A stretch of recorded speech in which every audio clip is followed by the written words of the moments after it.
Hey guys. Why do I feel like the hardest part is the beginning of like how to address how to say hi? I feel so funny. I was like, hey guys. Anyway, so this is gonna be a long day because I almost can't help myself going live about this case. There's just too much that goes on. There's like now there's Steve went on SF Investigates, did a few more interviews. The lawyer's doing interviews. Freaking what's her name? Larie, she actually did a post. So we'll watch that. I don't know.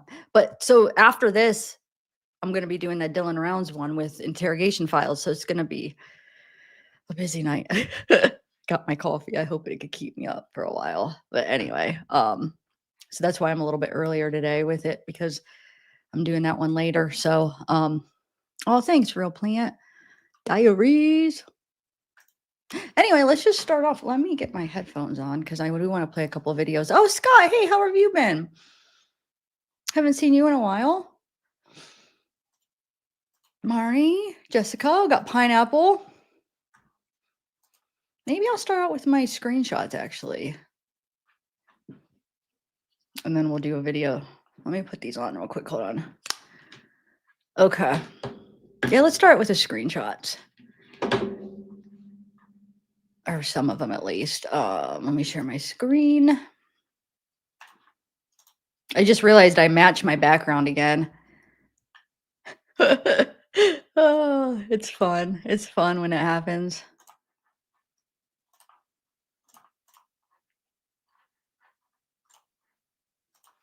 Okay. Hi, Kim Jack. Did you get your hoodie yet? Probably not quite yet, huh? Hey, Lexi Time. They said 4 days. Hey, Gucci. Okay. So, oh, and I also wanted to show you because I know there was a lot of people give it like hassling me about the Hannah when because I was that profile that said she was in the Navy. Well, I want to show you why I thought that. Number one, she links to all of her that profile links to all of her family members. Look. This is the profile that says that she is in the Navy, right? It's middle name M because somebody's like, oh, that's not her middle name. Yeah, her middle name is that. That would be right, right? Hannah with an H, so it does have an H in it because somebody's like, well, it didn't even have an H. Yeah, the Hannah that was in the Navy didn't have an H, but this one does have an H. Okay, she is linking to Randall Yee, Sydney, Ryan, also Sydney, and I'm not going to dox them, but if you go look up their profile, they have the same address. This profile has the same address as Sydney in Hawaii. So I like cross reference a lot of things before I think that it's the right profile. Now, sometimes these profiles will have some information true and then some wrong. I think a lot of this is true. They just kind of screwed up on the Navy thing. I think the part where they said a dreamer, I think that's her. And then also links, it all links to all of her profiles too. So if you go down, so not only that, you have the family members, you have the address that links, the phone number linked, the same phone number she was using currently at the time is the same phone number on this. And then all of these link to her. If you go, it links to her profile. So it's like, there's a reason why I thought, okay, this must be her. Well, they mixed both the profiles. I just wanted to show people that because some people were getting on me about like some stuff that wasn't even true. Okay. So they just had some wrong information. And unfortunately, it happens sometimes. But yeah, that wasn't her in the Navy, guys. It's a different Hannah Kobayashi. So, okay. So let me start sharing some screenshots.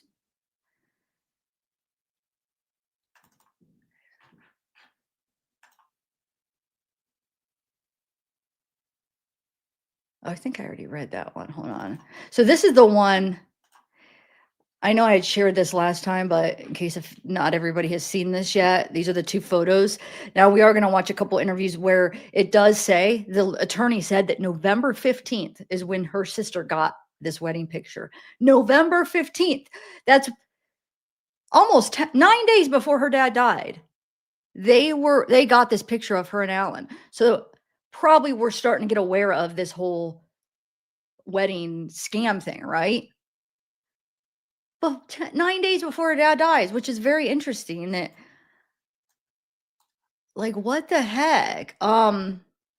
But yeah, here's the 2 pictures of them. And then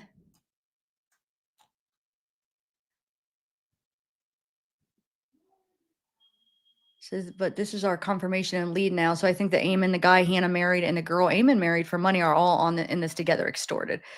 Her and her are trafficking. But hold on, I want to show you.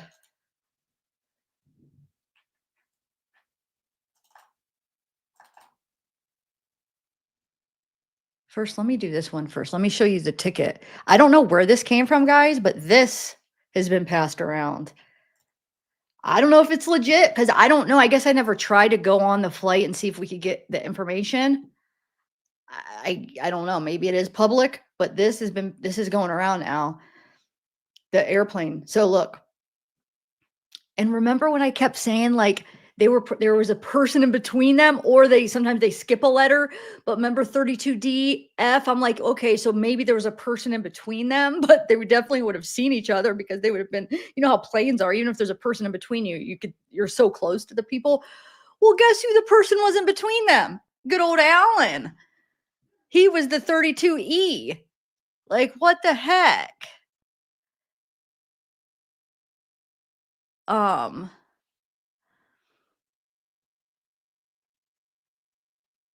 So yeah, it's like, dang it. Yes. Oh, I didn't get to watch it, but I have it on my list to watch. Are you saying she doesn't have Hannah on, right? Which one? The one, I think she did a new one. Yeah, since last, I haven't got to watch it, but it's on my list to watch it with you guys. Okay.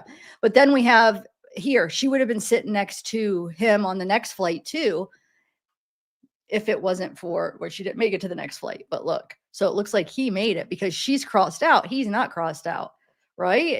Unless if the person that, I don't know who did the cross out thing. I don't know where this even came from, but I thought I'd share it because it's going around. So I thought that was kind of interesting. And then I guess I'll just read the screenshots I have. Okay. So this one is from RAD. It says update regarding the Hannah case. So it says, first and foremost, our concern remains with his family and their well-being. We do not believe his family has plotted and planned an elaborate scheme. They are living a real-life nightmare and navigating the best they can. No one is prepared to face all that they have faced in such a short period. It's unimaginable. The LAPD maintains that Hannah has crossed the international border into Tijuana via the San Ysidro border crossing. Therefore, Hannah's family has engaged a team of professionals to assist in what is now an international case. Wait, I thought this, never mind. I thought this had, well, we'll still read it. I thought it said something when I was skimming it. I thought it said something about the scheme, the marriage scheme, but I guess it doesn't. But it does say, we previously served as a point of contact to assist in the managing and sending the overwhelming volume of tips and leads to the detectives and the family directly. However, now that the family has retained a professional team to assist in an international rescue, we will no longer be a point of contact. We will not respond to any messages related to the case so as to ensure that all information is streamlined to the team the family has hired. Please direct all communications to them directly. We will continue to provide emotional support to Hannah's mother and sister as needed. Our team has dedicated countless hours to speaking with them and have personally witnessed their profound despair and pain. Our mission has always been to assist families in crisis, regardless of circumstances. Accordingly, we will not abandon this family. Our team is managing multiple other cases. While we appreciate the significant attention this case has received, we will not be responding to any further messages.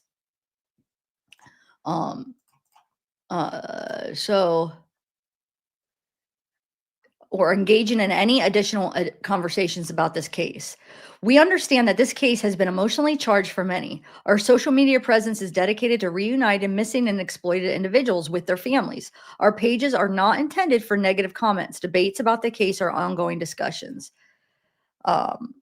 It says, kindly be aware that RAD is not associated with any GoFundMe.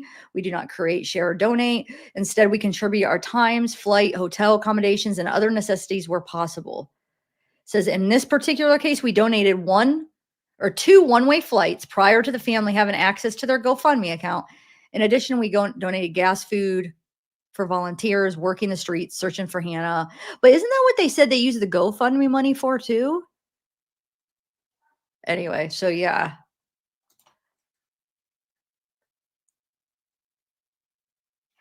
I think this one is the one I already.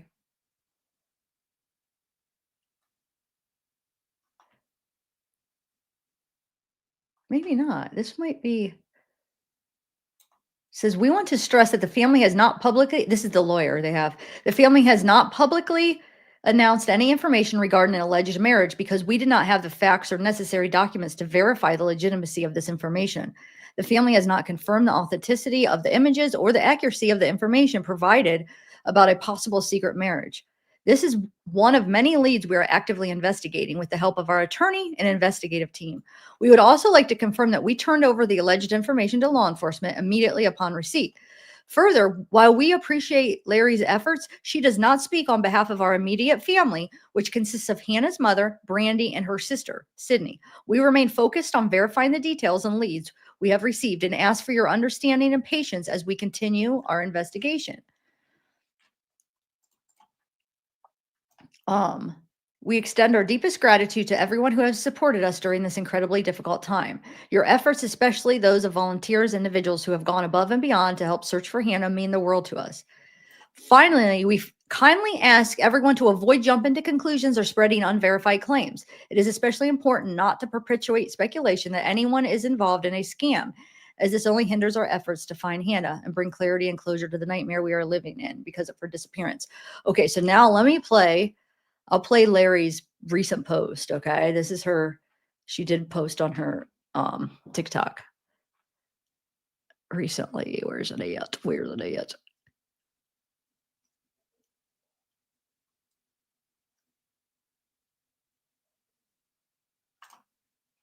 Okay, here we go.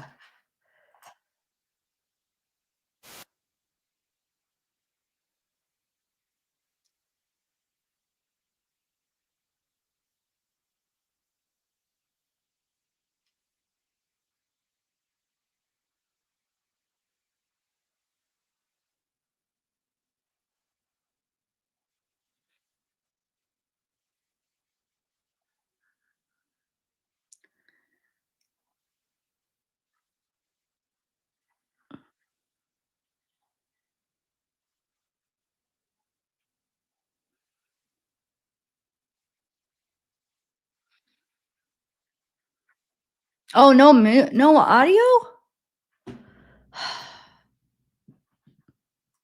I shared my audio, but let me do it again.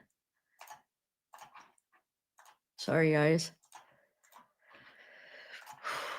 Let's try this again.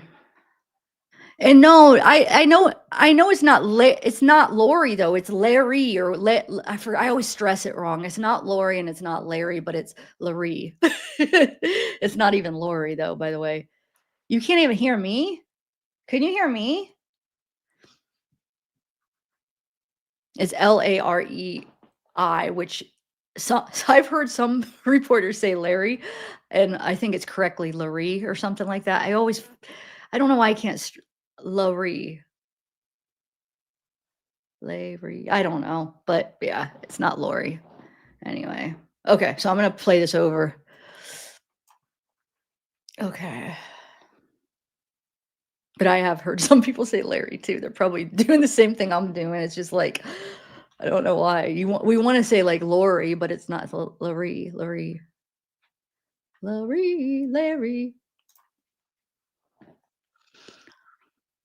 Can you hear this now? Oh wait. Oh my God. There we go. Now tell me if you could hear this now, please. Good morning, you beautiful people. Day Just so like long, just like fucking forever. Day 24. But can I tell you something though? Now I'm almost leaning more towards it's Sydney that I'm more suspicious of. I don't know why. Now I feel like they kind of screwed her. And somebody sent me an interesting email that kind of made me realize some things. So supposedly she was the point of contact for the family because they're all in Hawaii. So when like they're like, I guess, give an attitude about how like, oh my God, she's talking to law enforcement and she's the one, why is she the one? Well, she's the one that was there local. So she was supposed to be like the point of contact, her and Ryan. The mother and the sister were in Hawaii. So how somebody had to be the point of the local contact, right? So I almost think that maybe we're villainizing the wrong person, in my opinion, just because maybe her odd crying and sad face. But I don't know. I'm starting to think maybe we're looking at the wrong. Maybe we're suspicious of the wrong person. I don't know though. I'm still kind of keeping an open mind because I don't even know what to think. Of Sorry. my niece missing. Pineapple, was that you that sent me the 24 email? days ago. I had no idea that this would turn into what it has turned into. Or that I would become one of the most hated people in the universe. At least by some people. I want to address that me and my family definitely have taken different routes regarding this. A couple days ago, they decided to hire a criminal attorney, and I didn't really feel there was a need to do that. I didn't understand it. Oh, I didn't get that. With doing that, they also wanted me to deactivate my accounts, or what was told to me. And again, this is my livelihood, so me and Jason, we just couldn't do that. And also, too, they wanted for me to be silenced and not talk about anything or how I feel or what my perspective is. And I didn't kind of want to do that either. And I want to make something very clear on here. I have nothing to do with the GoFundMe. I have never had anything to do with the GoFundMe. I've never mentioned it once in a single interview that I've done. That is my sister, and it was set up by my other niece, Sydney. So I know a lot of people are saying a lot of things about that with me, and I don't have anything to do with it. I hope it's being utilized for, the search for Hannah. I'm so glad that my family has finally hired a private investigator. That makes me thrilled for Hannah. I'm really excited. A lot of people are asking me things about, what my other niece is saying publicly about me. And to be honest with you guys, like, I'm not going to let this change my character. I'm not going to say anything that is mean-spirited or evil towards my family. I've had one intention and one purpose on this, and that is to find Hannah. It's really my only goal. Still now, it's my only goal.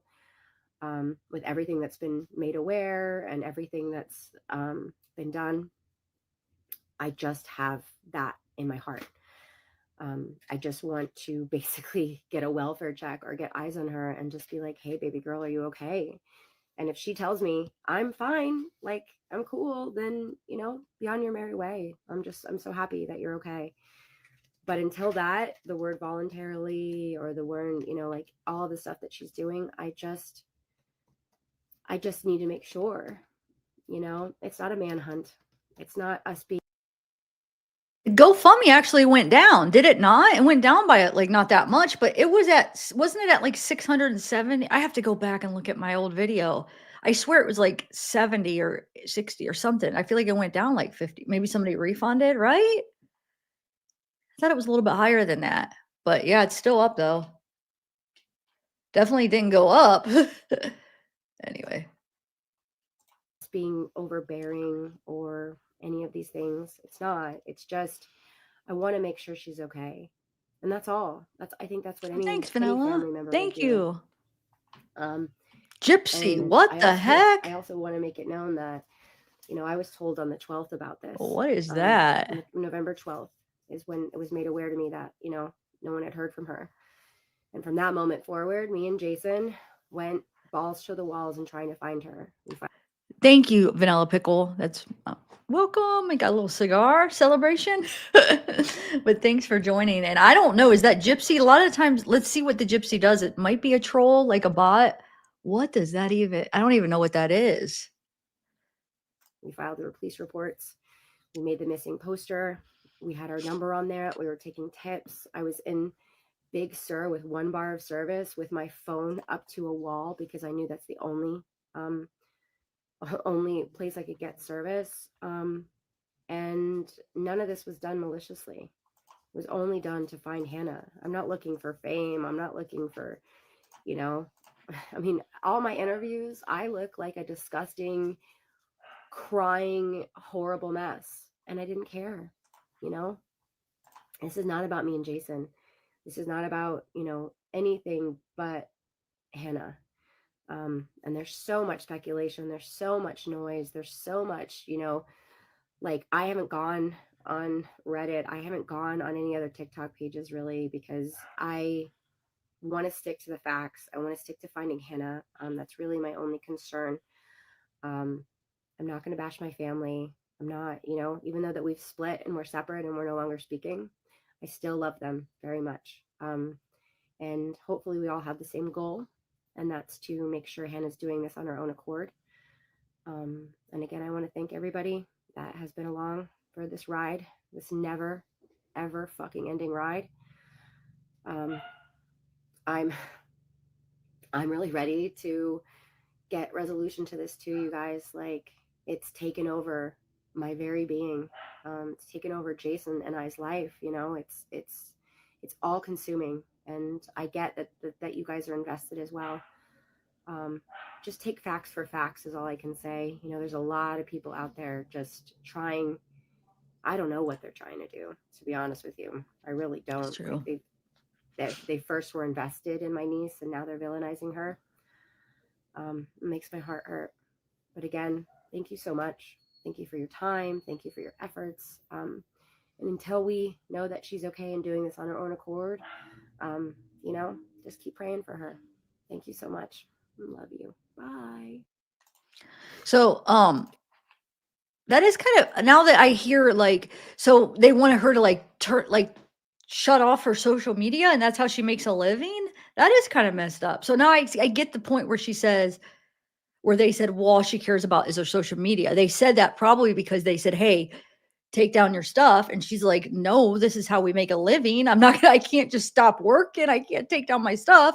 So the fact, their quote, all she cares about, you see, it probably isn't. It's probably, yeah, this is how she makes a living. A lot of us make a living on social media. We can't just shut it off because, you know what I'm saying? So, I mean, you still got to pay bills and you still have to survive. So I'm kind of seeing it now from a different angle a little bit. So, but then I went through her comments to see me, just to see everything that she's responded to. And I was right. She is her mom's sister. I think it's pretty obvious she looks just like her. But somebody asks her, are you the mom? Are you the dad or mom's sister? She's the mom's sister. She answers. But okay, so let me we'll go through some of these, y'all. So somebody says, was Hannah's father, oh, this one right here. Was Hannah's father your brother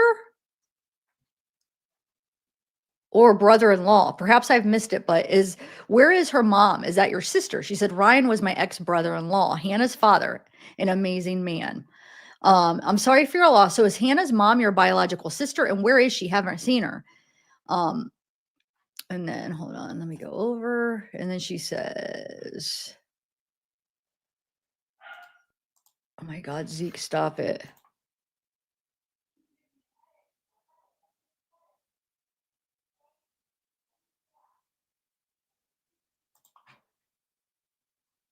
And then it says,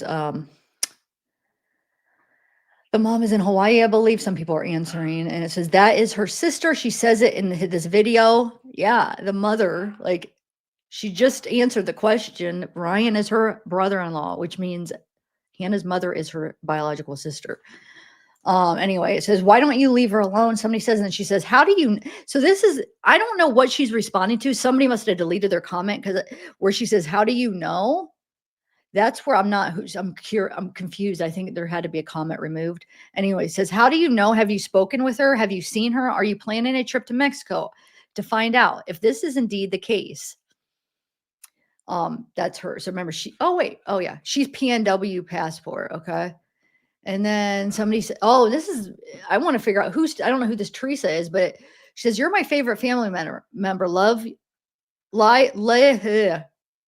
I guess it's supposed to be love your transparency. And she says, you're mine. So I don't know if they're saying that she's a family member or this person saying you're my favorite family member out of all the family that's in the case, or if she's saying that they're family, right? I'm thinking they must be related because she says you're mine. Anyway, it says what happened with Ryan, and she says Jason's father unalived himself almost 30 years ago, and he still doesn't really know why. So I guess her husband's father did the same thing. And then somebody says, didn't they find her in Mexico? And she says she has not been found. And then Miss Jess says, I really hope you remember Miss Jess is the video we watched the other day, which she kind of was on Sydney's side, if you remember, and was kind of almost talking crap about Larie. If you think about she was kind of just saying how, remember that Larie knew the whole time about the marriage and, almost like she was keeping it from him. And then,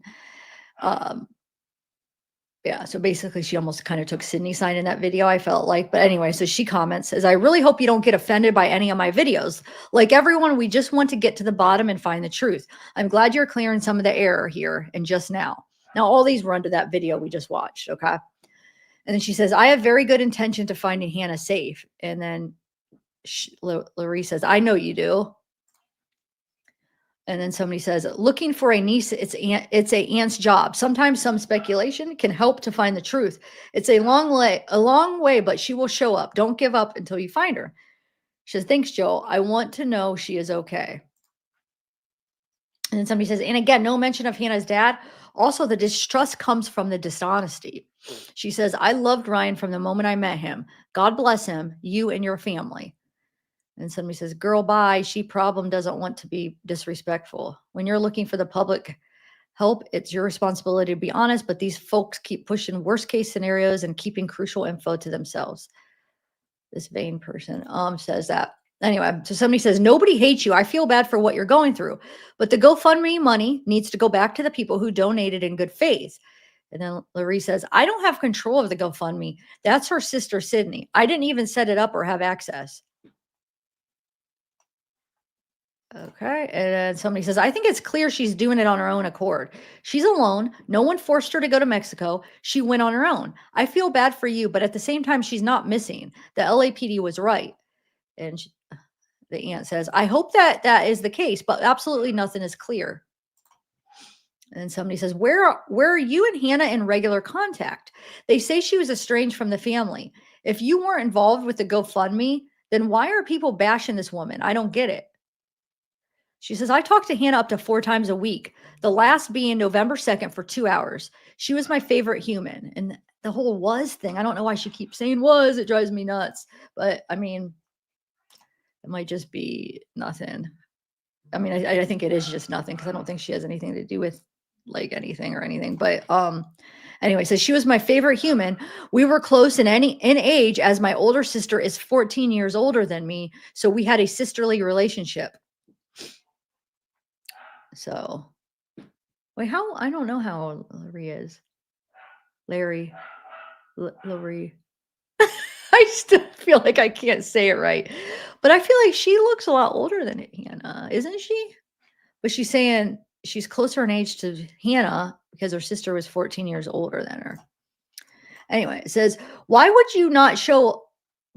they not show you and your family the footage? Somebody says, I was wondering the same thing. I saw the video. They released it same day yesterday, which I don't know what this person's talking about because no, I don't know. But anyway, somebody says, I believe they didn't show the family until last minute. Maybe they had specific reasons, maybe not, but that's not for us to call. It was LAPD's. And then the aunt says, we have not seen the footage from the border. So she's saying that she hasn't. So that, because you know how people were saying that she was the only one that's seen it. She's saying no, she hasn't. And then somebody asked her, does she know anyone in Mexico? And she says, not that we know of. Somebody asks, is her mother in Mexico? And I don't know if I got her answer, but she does answer somewhere on these. I don't remember if I screenshot that. She says, no, her mother's not in Mexico. I guess there's a rumor going around that her mother's in Mexico. She says, no, that's not true. Anyway, says, there are just so many questions. It's really sad. And the aunt says, the more answers we get only raise more questions. And somebody says, I saw that she may be at Las Goviatas. Hopefully you are able to make contact with her. That area is pretty nice, so you can travel, go out there, and continue on with the search. Wishing you all the best. The aunt says, where did you hear that? Please send me the link. Actually, I want to write that down. I couldn't remember the name of that. Las Gaviotas. Gaviotas. Gaviotas. Gaviotas. Okay. All right. Oh, wrong way. Somebody says, well, they just told the news via their attorney not to listen to you. Wow, they make you look crazy. And then she says, gotta love family. She is taking the high road here. Somebody says, what was the video you were showing of Hannah on the train? Could she still be trafficked? And then remember that people saying she saw that video. She's saying she didn't. She's saying, we never were shown the Metro video. All we know for sure is she is not home. I don't know. Somebody says, all a scam. Meanwhile, family collects over $46,000. She was never missing. The aunt says, she is still missing, and we still want to find her. God bless you. Somebody says, now the GoFundMe page is asking for donations for attorney fees. Y'all should be ashamed of yourselves. The aunt says, talk to Sydney. I never had anything to do with it. And somebody says, wow, now that you know the truth, return the GoFundMe money and all will be forgotten. It's clear she wanted a little change. What is the big deal? Sorry, Zeke is so annoying. He does this thing. He's been so annoying. He'll sit there and freaking bark. We don't know what he wants. Give him food. Doesn't want it. Nothing. If nobody's outside. He's been so annoying.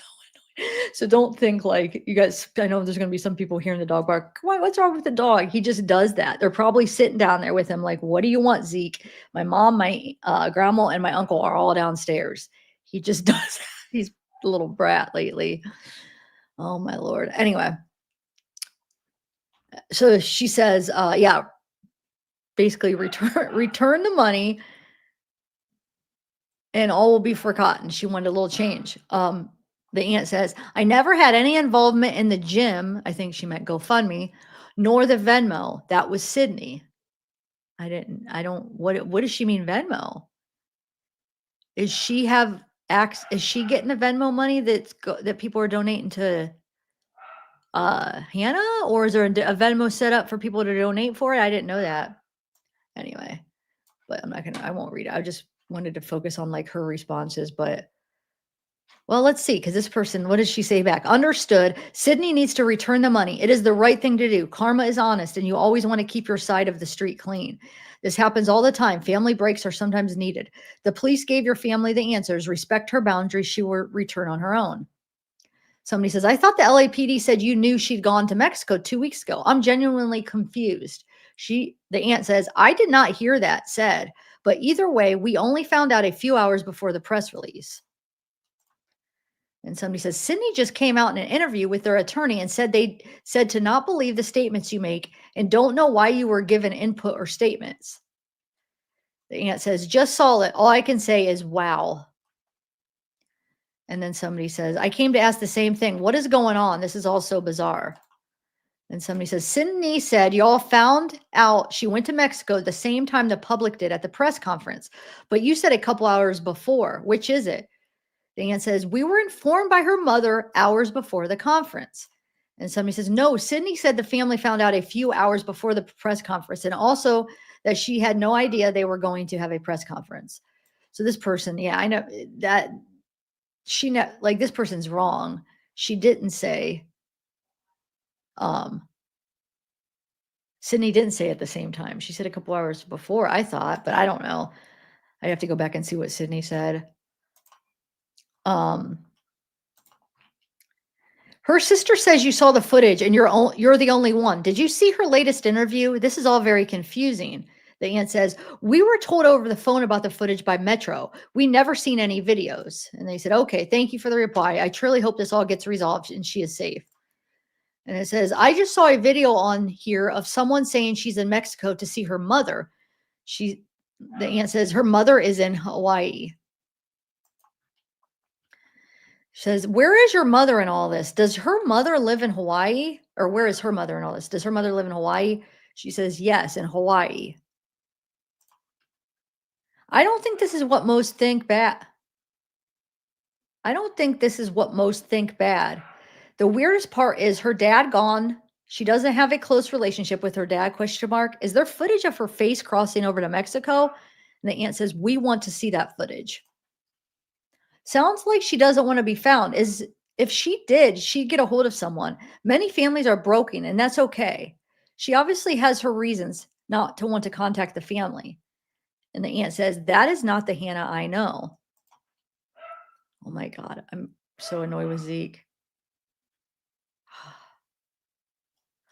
And this somebody says, I'm so confused. This video says Sydney said you saw the video of Hannah buying the ticket. It has a link to the video. And the aunt says, I haven't seen any video surveillance. We were made aware of it. We wanted the police to release to us and the public. Thanks for asking for clarification. And it says, I've been invested since day one. I feel terrible about her father and hope she knows what's happened. I do not agree with the GoFundMe you have set up. Fly to Mexico on your own funds. And she says, the aunt says, I didn't set up the GoFundMe. That was Hannah's sister. And then somebody says, why is your niece calling you a liar? Blaming you for everything. That's awful to do to an aunt. What's really going on? Please don't allow yourself to be attacked and protect your name. She says, it is another heartbreak that I will have to deal with. We are all under a lot of stress, so I will take it with a grain of salt. As long as Hannah is found, nothing else matters. And somebody says, do you know why she chose Mexico? And the aunt says, she never spoke about Mexico. And somebody says, isn't her husband from Argentina? That's what I recall watching. And then when I took these screenshots, she hadn't answered at the time. I did take them last night, so I could go back in later and see if she has. But anyway, this says that you won't let it go and keep asking for financial support from strangers is not giving you good vibes. Adults aren't your property and can cut you off. We usually have good reasons. And the aunt says, again, I have nothing to do with the GoFundMe, and I will continue to look for her until I know she's doing this of her own free will. And the person responds back, continuing to look for her is one thing, but at some time you do need to recognize that she is an adult who can choose to cut you or any family off. I'm sorry you're going through this. So that's all the messages. Oh my God, I'm going to go down there and see what's going on. I'm going to play a video. He's driving me nuts. So freaking annoying. He just sits down there and barks. Oh my God. All right, yeah, let me play a video while I go see what the heck's going on. I can't take it. I could usually block it out, but I know people are going to be annoyed because it's on a live and it's just. Okay, which video? Oh my God, Zeke.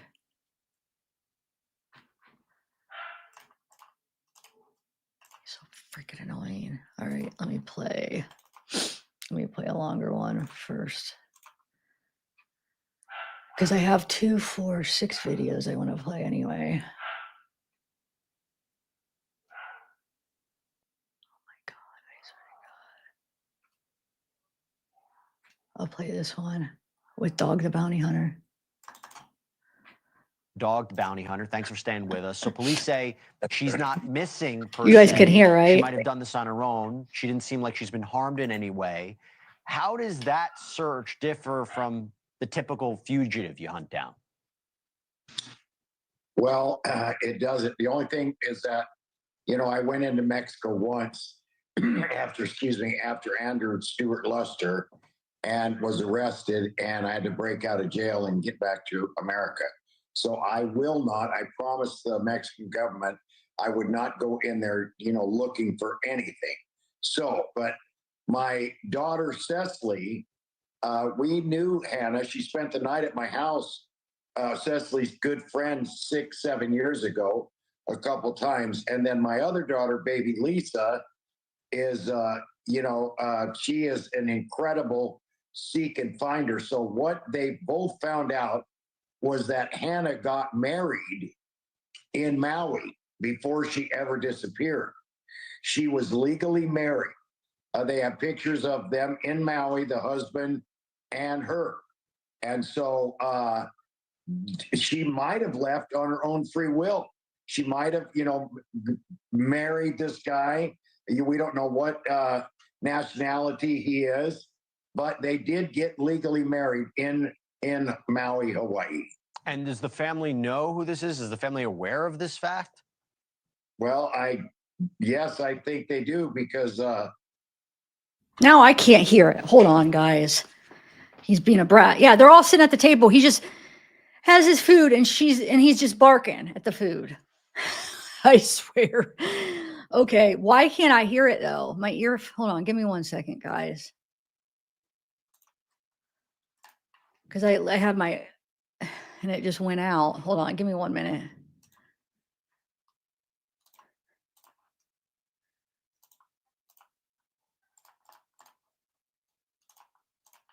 I hope I got the right dog, the bounty. I know there was one from like last week, but I think this is the new one. I hope I saved the right one, not the old one. All right. Let me know if you could hear. I think it came off on someone's social media, the pictures and all. He has food though, Marnie. There's a full plate. He's just barking at because he wants something else. We have to cook him something different every freaking night. We have to try to mix it up with treats and mix it up different because he is a brat. He's a pickiest eater. He can't eat things in a row. Then he has something, he barks at it. I love him to death, but dang it, sometimes he's annoying. Okay. Brad, and what I saw, it said somebody in the family said don't let this get out there. And it's, we respect, I was in Hawaii 26 years. Yeah. And we respect all Hawaiians. I still do. Angie, he gets more attention than a baby would get. First of all, he always has my grandma there, anytime if he wants rubbed, whatever. My grandma's there 24 hours a day. He gets so much freaking attention, too much, too much. He's not lacking attention at all. Just trust me. But when this child, she's still to me a child, is missing like that, we got to find her, because the dad was so distraught, I think, that he couldn't find him. He took his own life. And I was wondering if there was some, did the dad do that? Was there something? And the family, there's cameras showing the dad goes to this parking structure. No one was behind him. No one pushed him. And the family has said, they're sorry that the dad took his life. And, if the dad is Japanese, and even though we're all created the same, or we're all equal, we're all not the same. And Japanese have a complete different culture than we do, I guess, in America. I don't know why he would just he would jump off and kill himself. It's hard to explain why people do this. Sometimes they come out of nowhere. You might think you know somebody. So I totally hear you. Dog, before I let you go, I have to ask you real quick. If the police are saying there's no foul play and the family's suggesting otherwise, you'd have to say either Hannah's lying in her texts or the police are getting it wrong. What do you think it is? Real quick, 30 seconds. Well, the police department, I know a lot of cops in LA. Well, they are good. Okay. And I'm not a cop lover because, some of them are bad, but not everywhere. I mean, everywhere they are. But the cops in LA, no matter what people say about what they are good at investigating.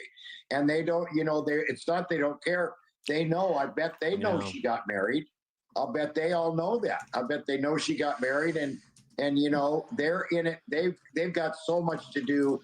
They can't look for a missing person. I will just say, I think for everybody's sake, we need some answers. We need some answers one way or another.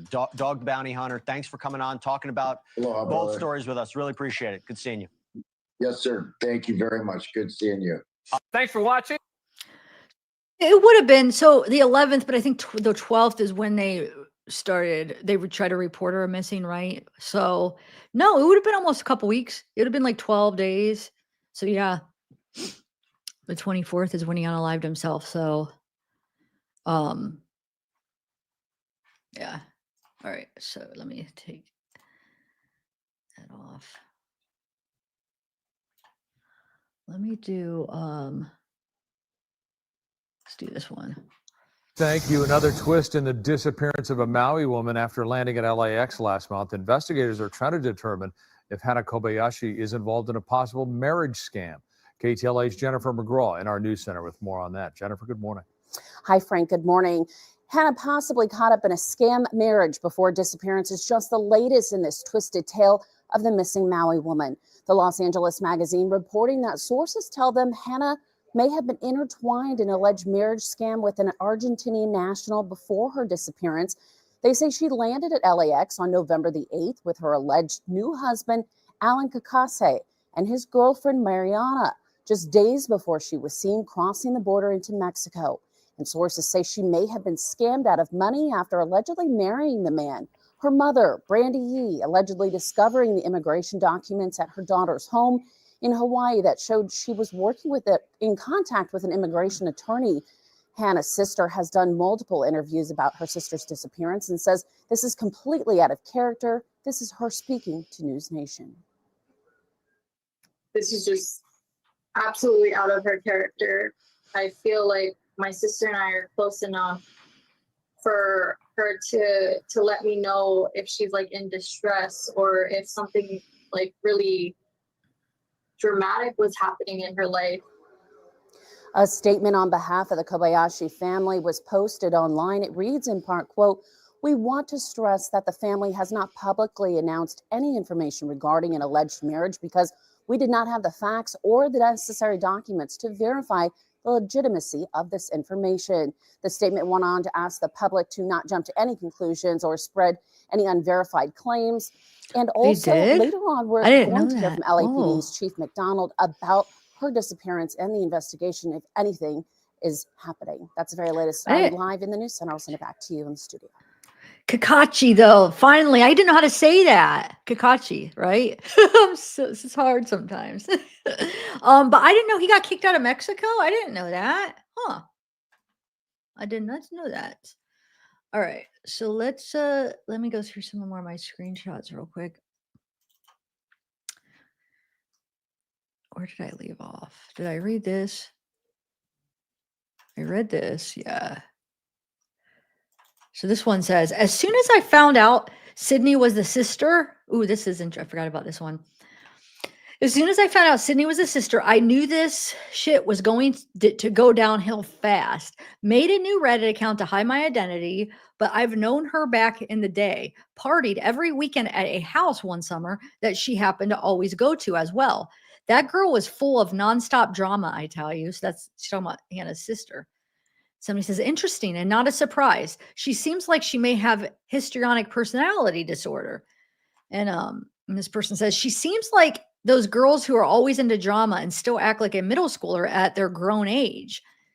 And this is that person that knows her. Says, I don't want to badmouth her as she was a nice girl with a lot of baggage. But yeah, this is pretty spot on, LOL. I've seen Aaron Paris's name come up quite a bit too here for some odd reason. And I knew her very well at the time too. Honestly, no different than Sydney. Drama llama galoris. Drama llama. I've lost touch of both of them for years now. This obviously I feel like this is somebody just messing and maybe trying to scam people, but the thing is they should have picked a different name if they were trying to be legit. But it says, so this picture in some of these pictures, these are old pictures from her account. These aren't, I think they're trying to make it look like this is her now. Dude, these are on her, I think it's Facebook. They're not new. But it says, we are safe in Acapulco. Please stop sending money to Hannah through Middle Reeve to Venmo for tacos cos. That just goes straight to Miami or maybe to the scary black trafficker guy with a bike in LA. Send Venmo to her new Venmo.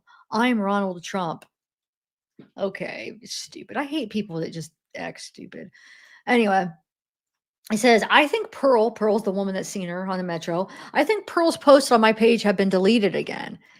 And then Pearl says, is the group still active? Because I don't see it in my end. Guess I'm blocked. If I was blocked, wow, just wow. This was in the group. I don't know where they got it, but look, this is Sydney and it has like all these cases. Like Midland Credit Management for Sydney. And I ran a background search and nothing came up. So I don't know. I guess, you know what? I bet they went to the county, straight to the county. I should do that. I always do the general background search first, and then it kind of gives you an idea of like what county to search in. But yeah, maybe I will. So yeah, this was October 15th, 2024. She has the credit management, and then traffic, May 16th. She has another one, LVNV funding versus Sydney, Midland Credit Management. That's 2023. This is state versus Sydney, traffic crime, April 2023. This is traffic infraction, April 10th, 2023. Another credit management, 2022. Discover Bank versus Sydney, state versus Sydney, traffic crime, state versus Sydney, traffic infraction. This is in 2019. State versus Sydney, all this traffic stuff. Look at all of it. Wow. Then we have state versus Sydney administrative review, state versus Sydney traffic crime, state versus Sydney traffic. So, I mean, what this is saying, she probably is hurting for money, maybe. I don't know. I don't want to judge because I've been there too, but a lot of traffic crimes. I wonder if she's a bad driver or something. I don't know. Oh, so people are still sending her stuff. Margaritas. I'm sure this margaritas on me. This says $20. This says, Hannah Banana, come back to the U.S. You can get a podcast deal and recoup the money lost from MarriageGate if Suge Knight. And then I don't know what it says, but I don't know which. Okay. This says, Hannah Kobayashi may have been involved in a secret marriage before her November disappearance, according to reports. Citing unnamed sources, Kobayashi's family is now cooperating in an FBI investigation after her mother discovered a possible marriage for money scheme. Her mother reportedly discovered the alleged marriage to an Argentinian national via immigration documents that listed the name. I already read that pretty much. So this is the Rebecca. I guess this is the cousin. Isn't this the cousin, I think? Thank you to everyone who has supported search efforts for Hannah. We found out today that she was confirmed crossing into Mexico via Tijuana on 11/12. As you can imagine, this is devastating for the family that it took so long for law enforcement to trace the Greyhound records and to confirm she crossed the border on foot. We don't know why she went there. We don't know her state of mind or if she was actually alone. Hannah's last message she sent family stated that she was really scared and that deep hackers wiped my identity, stole all my funds, and have had me on a mind F for days. So while this clue is so helpful, it was 2 weeks ago that she went there, and we don't know where she may have gone since. I'm hoping to get my permacultural community, Wolfen community, and anyone who has contacts with local retreats, healing centers, music arts. Yeah, I did read this last live. That's right. I've been reading so many that sometimes I forget which ones I already read. I mean, I have them separate in files, but then if I see them again, I'll save them, and then I'll be like, did I read this already? But anyway, so yeah. So I wish I would have seen this. It says, who saw that thread posted by Hannah and Eamon's recent landlord get wiped? Did the mods delete it or the OP? Great info on that. It was about an hour ago on this sub. Too many details, so I knew it would get wiped. So I guess their supposed landlord was saying stuff about him and it got deleted. Does anybody have screenshots of that? And this says, her landlord was on here today. Her and Eamon had a trailer on farmland until they left to LA. No rent, and they are gone off the land. Said, oh, I wish I would have seen it. It's hard to keep up with everything unless I'm still here all day. Says, so Eamon and her were still living together until they left for LA. And they said, I'm assuming they deleted everything, right? Is there a thread that still has their comments? Says the landlord got bashed by 2 Redditors and deleted it all within 30 minutes. Says that the new attorney has made it clear that Auntie Larie does not speak for the family or matters regarding Hannah's search. It appears that they're mad at Auntie Larie for accidentally exposing things that were not meant for the public and that the family didn't want scrutiny for. But the thing is what I don't understand is they're saying the mother is the one that found the documents. And they're saying the lawyer, they're just not making sense, because the lawyer said that Sydney got a random Reddit post, which we'll end up seeing a video. It's on one of the videos I'm going to share where she says it. She got a random Reddit, somebody from Reddit, or I swear that she said Reddit, but a random message on November 15th. It was the picture, the wedding picture, the supposed wedding picture. Okay. And then the mother found the documents. So where does Larie, where does she play a part? Because now they're blaming her. I don't get that, because was it her that told him, or was it the mother that found the documents? And then Redditor sent a random picture, and that's how it came together. You know what I'm saying? And Larie is not the one that made it public. I think SF Investigates was the first, right? And then I think what happened is now the lawyer knew that they had to get on top of it, because he's local, so he was finding out all this stuff. He did that post and made it official, right? And then the LA Mag did the article, and the attorney had to say something, right? But what did Larie say? I mean, what did she just accidentally expose? Because nothing was exposed by her from what I've seen. Can somebody help me out there? And well, here we go. SF Investigate said none of them exposed anything. They all hid everything. All of them continued to hide the truth. Exactly. So, I mean, I don't know. You could be mad. I guess it's how you look at it. The fact that did she know and didn't and wasn't honest, but it wasn't that she exposed it. You know, I don't know. I don't know how much she knew, because she didn't even mention that in her last post about it. I don't know. Did she really know it? Because I'm having trouble believing what the sister's saying now. So if the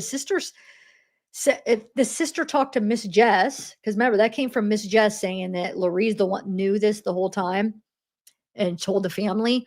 Well, that came from Miss Jess, which came from Sydney, allegedly. And Miss Jess said that Sydney told her that. But how are we going to believe her? Like, do we believe Sydney that Larie knew this? I don't know. I mean, maybe she did. I don't know how it all happened. And I'm telling you, as much as he's given some good information, I don't trust him from the past, like just from history with him. It's making me doubtful and hard to trust this guy, Steve, because he has just a history of not trusting.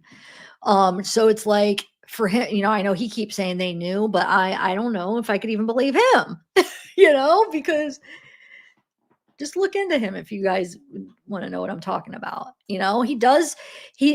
I have followed him on cases, because he'll be like, if it's in California, he's local, and he'll be local and have good information, like as far as like some of the stuff going on. But sometimes he'll say things, and then we find out like some of it's not the truth. You know what I'm saying? Let's just put it that way. So I don't know. I do like a lot of things he is saying in this. I do agree with some of the stuff I would say on this, but like some of the stuff I don't. And then like when he was on Nancy Grace, you could tell some of the parts he got kind of, what's the word, where you could tell like he said it like a fact, but then when she questioned him, you could tell it was like more his opinion on some stuff. We're going to watch a couple more interviews from him, but I'm just saying, like, I don't even know who to believe on all this, because, okay, so this says, wait, the possible visa scam was uncovered. Sources told, God, he's annoying me. Los Angeles by Kobayashi's mother, who discovered immigration documents in her daughter's home in Hawaii that listed an immigration attorney. The attorney was not cooperative with the mom. One source close told the investigation her mother then turned the documents over to the FBI and the LAPD. On Wednesday night, her family released a statement saying they have not verified the marriage or photos of the marriage posted by her alleged groom on his social media that has since been removed. They also confirmed that what Kobayashi's mom found was turned over the alleged information to law enforcement immediately upon receipt. In the statement through their Los Angeles attorney, wait, hold on. I don't know. This is all just what the LA Mag said.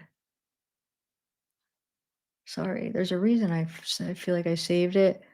Oh, sources tell Los Angeles that Kobayashi was apparently scammed out of the proceeds of the purported immigration scheme, possibly concocted by her former partner, who left Maui with Kobayashi on November 8th. Also on the plane, sources say Kobayashi's new husband. Okay, yeah, I don't know why I saved that one. That's just some of the same stuff. Sorry. They say that they seen her alone, but that doesn't discount the fact that someone could be watching her from afar. This is what the lawyer was saying. Just because she was seen alone, it doesn't mean that she was, is what she's saying. And it says, knowing how big this case has gotten and kind of maybe controlling her or like telling her what to do, Sydney said. Oh, this is from Sydney. I mean, that's true. Like people, it doesn't mean because she wasn't physically being manipulated and controlled. There's other ways to do that. That is true. But I don't know. She says it's just very unlike her to disappear. If she is watching this, I love you, Hannah. I miss you so much, and just don't be scared. If there's something you can do to let us know you're okay, do that, she said. We don't want her to just become another missing person, she said. Oh, here is that one. So it says, hi, I had a question by chance. Did you book Hannah for your gig in Brooklyn this past 11/13? So many people are worried about her, but confirming these details would help so much to know if this was planned or not. Hi, Jess. Yes, I've been reached out to by many folks about this. Hannah reached out to me in October saying she was coming to New York and asked if she could come take photos. I told her I could not afford to hire a photographer, but could get her a press pass if she wanted to be there, and she agreed. That was the last I heard. And then they say, it's such a scary situation. I wish I knew more, but I don't. And I hope she's found. I know I read, somebody else had reached out and I read this basically the same thing, but this part I didn't have. Yeah, where it says it was, so I don't know. This is the art guy or the photography gig that she had. Anyway, okay. It says, hey, you've done an incredible job with everything here. I also agree about the family needing to stop taking donations. They're talking to SF Investigates, okay? It says, do you think Hannah's safe? Because if you think she is, do you think letting the public know about her location, even just a city, is a good idea? I honestly don't know, and I'm trying to come from a place of judgment. I'm trying not to come from a place of judgment. I just don't know this field, and I want the public to not to be scammed and for a human to have privacy if that's what she wants. It says, I think it creates a danger. I do know she is in a rather safe part of the town she is in. This is where I'm having trouble. I don't know if this is, I don't know if this is more his opinion where he thinks she probably is, or if he knows for a fact that she is there. Because I'm just telling you from past things, it's iffy. Like, I don't know. Anyway, it says there also is so much publicity on this case that even the cartel would be hesitant to mess with her. I think she will be back in the US soon. This might be the best thing for her, it being out in the open. I think in her mind she has made it much, much bigger deal than it is. Don't get me wrong, it is a crime. Shoot. It's a crime, but I think she literally went manic over this. That might be true. She might be freaked out because of the whole marriage thing, thinking she's going to get in trouble. I know I shared this yesterday, but I wanted to share it again because I think it's important. So this is JLR, says, people keep sending me tips claiming Hannah Kobayashi is in Los Gaviotas. They claim law enforcement has recently spoken with her. Take that for what it is. The tipsters didn't send me any proof of this, just putting this info out there. They claim she is in a private gated community with security in the front. They claim she only leaves out to go to the local pharmacy. I got 2 separate tips about these claims. This I had read a couple lives ago, but I do think it's important. It says, I went to high school with Hannah and remember when she went missing the first time. I thought I hallucinated that because there's no trace of it online. But finally, someone said it. Thank you. It says, oh, wow, how long ago was she missing? Or how long was she missing? This person says, can't remember, honestly. I never knew her directly, but it was long enough for there to be flyers posted on a missing persons board at a shopping center near the high school. There's that picture of them. Like a recent picture, supposedly, right? This is supposedly him. I don't know where it came from. It was in the group, but I guess it is him. Like, I was like, how are we sure? But it does look like him, right? It says, Happy birthday, my love. I count the hours to hug you. Enjoy today and always. Life, always life. See you soon. I love you. And that was November 3rd. So it's like she's saying bye to him before his trip, right? I'm guessing. Does that look like an airport? Oh, yeah. It's probably his mom, right?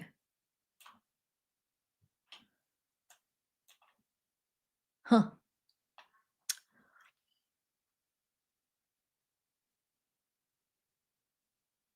It was probably his, maybe it was his, oh, never mind. There's the seats. I showed this earlier, but where it shows Allan was sitting by Hannah. He was in the middle of them too. And then I guess he probably made it to the connecting flight, but Hannah didn't, obviously. Okay, so Kobayashi has confirmed that they received what may have been a big clue weeks ago, a photo of Hannah with an Argentinian man appearing as if they had gotten married. There was a purported wedding, like a Hawaiian beach wedding photo, and this information was sent to Sydney, Hannah's sister, on November 15th on Facebook Messenger. Sorry, why did I say Reddit? Facebook Messenger. From somebody that she had said she got it from Reddit. That's why. Said Los Angeles-based lawyer Sarah Azari. Azari said Sydney Kobayashi turned that information over to police, but kept quiet about it until Los Angeles Magazine broke the story Wednesday. I feel like SF Investigates broke that first before. I think the LA Mag got it from SF Investigates, if I'm remembering. I'd have to go look at the dates, but the report said Kobayashi apparently sat next to the man on her way from Hawaii to LAX last month. It was said that the man's girlfriend, along with Kobayashi's ex-boyfriend, were also on the flight. Soon after that, Kobayashi sent a text message that read, "I got tricked pretty much into giving away all my funds for someone I thought I loved."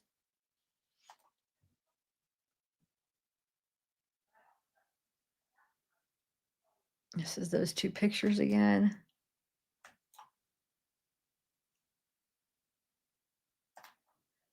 Oh, so I translate. Hold on, I gotta find that picture. Where is it? Hold on. I put it in the translator. Remember I told you I would, that one where is it? Let me find it.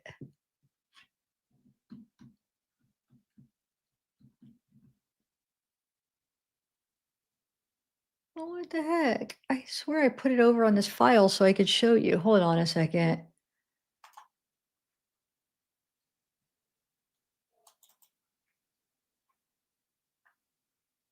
This one.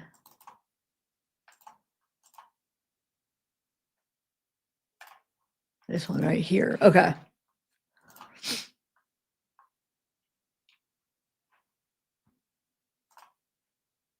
It translated what this meant, which I meant to do it that night. Remember, I said, let me translate, and I freaking forgot. It says, oh my lordy.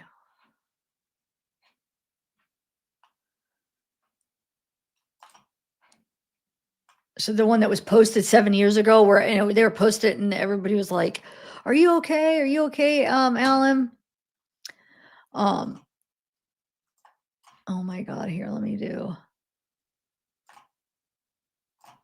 Okay, so it says, well, the Bera whatever news, 3 hours.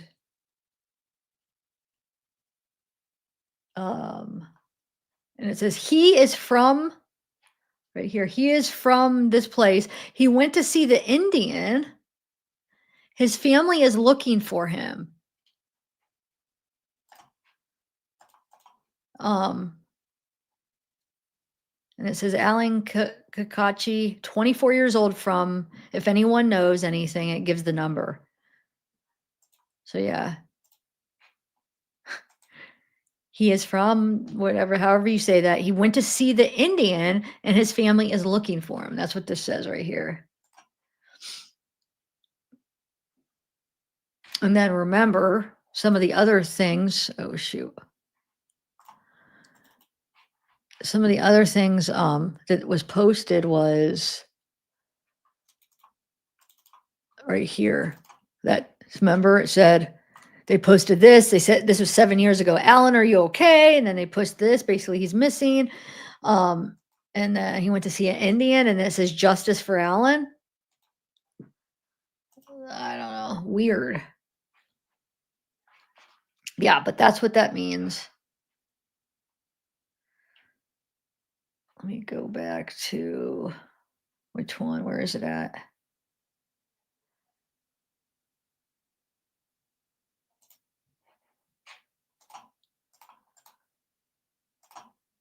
There we go. Okay.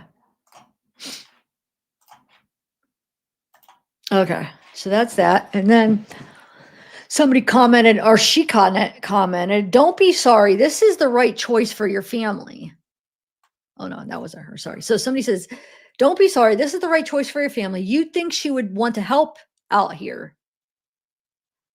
She would want help out here. Please let me know if there's anything we can do from Palm Springs. Where has your mom been during this? Why has she not spoke out? Sydney responds, my mom is absolutely devastated, and I'm protecting her by being the spokesperson at this point for our family. Imagine this coming from a mother's perspective. Okay. So now this, remember that feels good dad person? That supposedly, where's that one post? Well, let me find it. Where they put, hold on. Where is it at? It was under his, I know I put this in the file. They posted basically, Allan, what you need to make this private or whatever. Remember on his thing? It was under this guy, and then this guy was from Mexico. Hold on.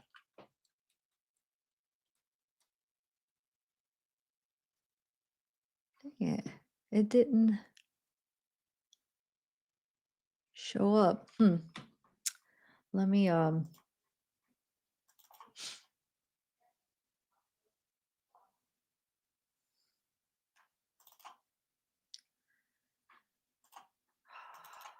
let me go under 7 maybe.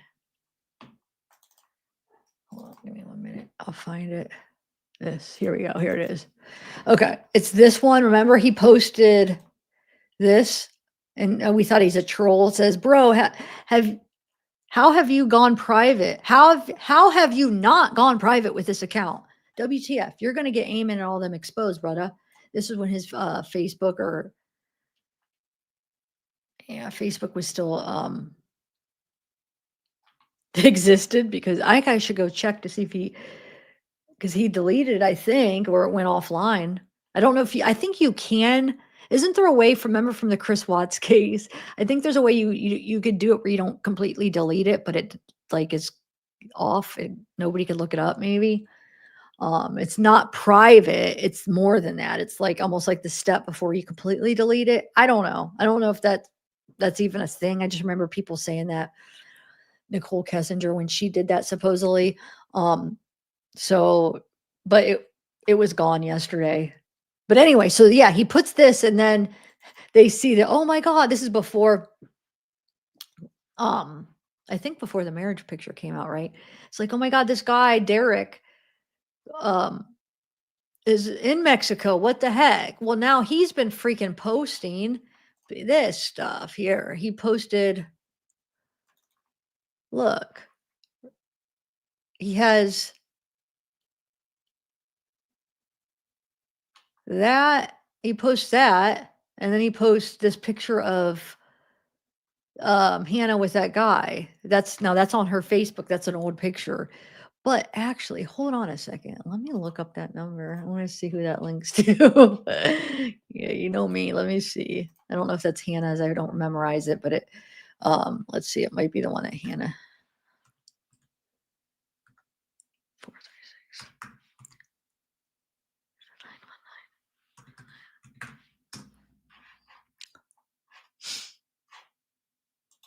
Yeah, that's Hannah's. Okay. So that's the phone number. That was Hannah's phone number.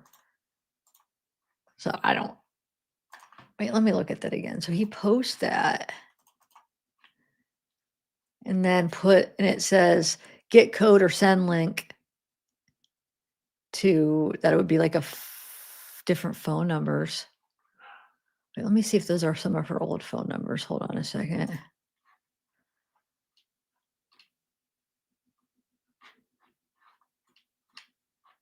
Let's see.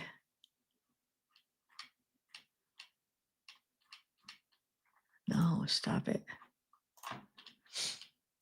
Hold on. I just want to see. Okay, 719. I want to see if it ends. No, well, not the ones that they have listed, but of course there could be more. She has 2 possible phone numbers listed on this. That's not one. These 2. It doesn't end in these 2. It is one of them's this, and then the other one, I don't know. But she might be a current phone number. If this was the number that she last used, and if she has it linked where send the code to, it probably is numbers that she has access to. Unless somebody hacked in her account or something. All right, so let's watch another video real quick. Oh, I did have it. Look, I had it in its own file. This stuff, I had them all linked in its own file. This is another thing he posted. So I had this and this. See, I knew I wasn't crazy. Anyway, so he posts, or Derek or whatever, somebody says, just when you thought it couldn't get any weirder,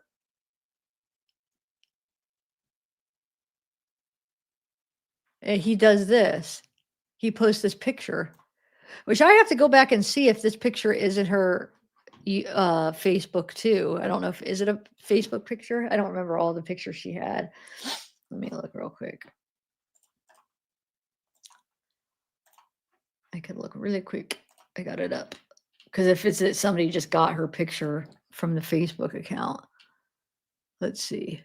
I'm sure it is. I think this person is just messing.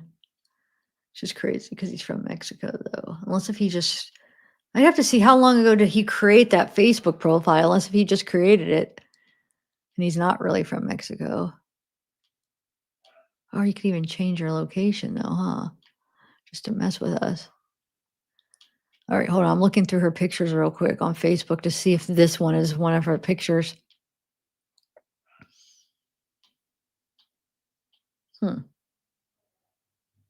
Not yet. No, it's not. Huh. It's not one of the pictures that's in her pictures. I don't know. Is it on her Instagram? Huh. That's kind of interesting because where did this troll get that picture? Unless if it's on her Instagram. I'm double checking though. Hold on. Yeah. It's like at least it's not under where all her photos are. Sometimes you could find pictures within the posts though. But I don't have time to go through all the posts right now while I'm live. Huh. It's not in her pictures though. Anyway, how's chat doing? I haven't looked at chat in a minute. Sorry. Yeah, I know. That's weird. Oh, Angie. I can't even imagine. I don't even want to think about when I lose my mom. I'm going to knock on wood. Wait, should we send dog speech buttons? Oh, yeah, maybe. Pineapple. Maybe. Yeah, Rakim is crazy. I know, me too, Casey. Me too. But I was terrified of losing any of my parents, my mom and my dad. And then when I lost my dad, but my mom is going to definitely be way harder because I have a way more connection with her than I did with my dad. Kakachi. Pineapple, remind me how to do Larie now again. I don't know why I can't get it. Larie, that's still not right. I had it yesterday. Whoever, do it again real quick, somebody. Remind me, because I don't know why. But yeah, that is kind of a creepy picture. That would be creepy if we searched everywhere online. I should do a reverse image search to see if something comes up. If we searched everywhere online and couldn't find that, which would mean like is this person with her? And is that a hand right there? What are they doing? It looks like they're almost pointing at the dog. She has a, oh wait, she has a phone. She has a phone like to her ear like this, right? Yeah.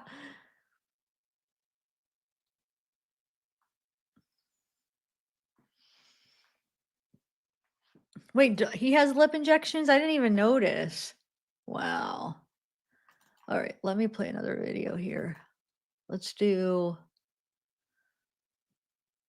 Did I already play this one? And we start tonight with a newly revealed lead in the Hana Kobayashi disappearance. Our Ben Gutierrez says it appears the Maui woman got married 2 weeks before she went missing. Ben. Kobayashi's family wants to know if she was involved in an immigration marriage scam before she went missing. Reports say the FBI is also looking into it. New tonight, an attorney for Hana Kobayashi's family confirms they received what may have been a big clue weeks ago. A photo of Hana with an Argentinian man appearing as if they had gotten married. There was a purported wedding, like a Hawaiian beach wedding photo. And this information that was sent to Sydney, Hannah's sister, on November 15 on Facebook Messenger from somebody that said that she got it from Reddit. The attorney says Kobayashi's sister turned that information over to police and then stayed quiet about it until the Los Angeles Magazine broke the story yesterday. But the family now backs the report that says Kobayashi apparently sat next to the Argentinian man on her way from Hawaii to LAX last month. It says the man's girlfriend, along with Kobayashi's ex-boyfriend, were also on the flight. Soon after that, Kobayashi sent a text message that said, "I got tricked pretty much into giving away my funds for someone I thought I loved." Kobayashi's family also found some immigration documents at her home, leading to speculation she was duped into a marriage scam. But it's still just a theory. Neither I nor the family have any confirmation that Hannah was married, let alone sort of a fraudulent sham marriage of any kind that was paid for. The family's attorney is also focused on Kobayashi's move into Mexico on November 12th. Police have said she walked across the border on her own. That's not necessarily voluntary. Just because some man is not dragging her by her hair, that doesn't make it voluntary. To date, the investigation has not uncovered any evidence that Kobayashi is being trafficked or is the victim of foul play. She is also not a suspect in any criminal activity. LAPD said earlier this week the case will remain open, but they won't pursue Kobayashi into Mexico. Now that she's there, it feels like they're kind of washing their hands clean of the situation. Despite their frustration, the family is expecting to learn soon whether Kobayashi was indeed secretly married. I think that once we, which should be by tomorrow, we have more information about whether there was even a marriage, we will then next move on to interviewing individuals that might have been involved in the marriage or the relationships. Larie and Kobayashi's family are also now more concerned about her safety. The U.S. State Department has asked travelers to reconsider going to Tijuana and Baja California because of violent crime and gang activity often linked to drug trafficking. Ben Gutierrez, Hawaii News.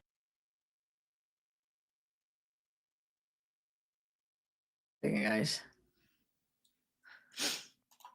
Yeah, thank you for sending me that. I was going to look into the county, the person that sent me that. That's where I was going to go. But I will look it up. Hold on one second. Actually, I'll do that when I'm playing another video. Okay, so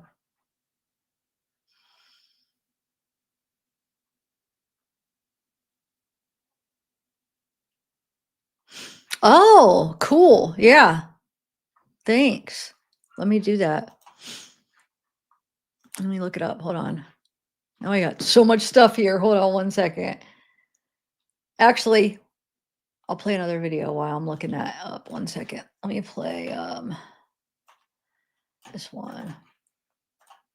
There's a new twist tonight in the case of that missing woman from Maui. A published report now alleges that Hana Kobayashi may have been secretly married.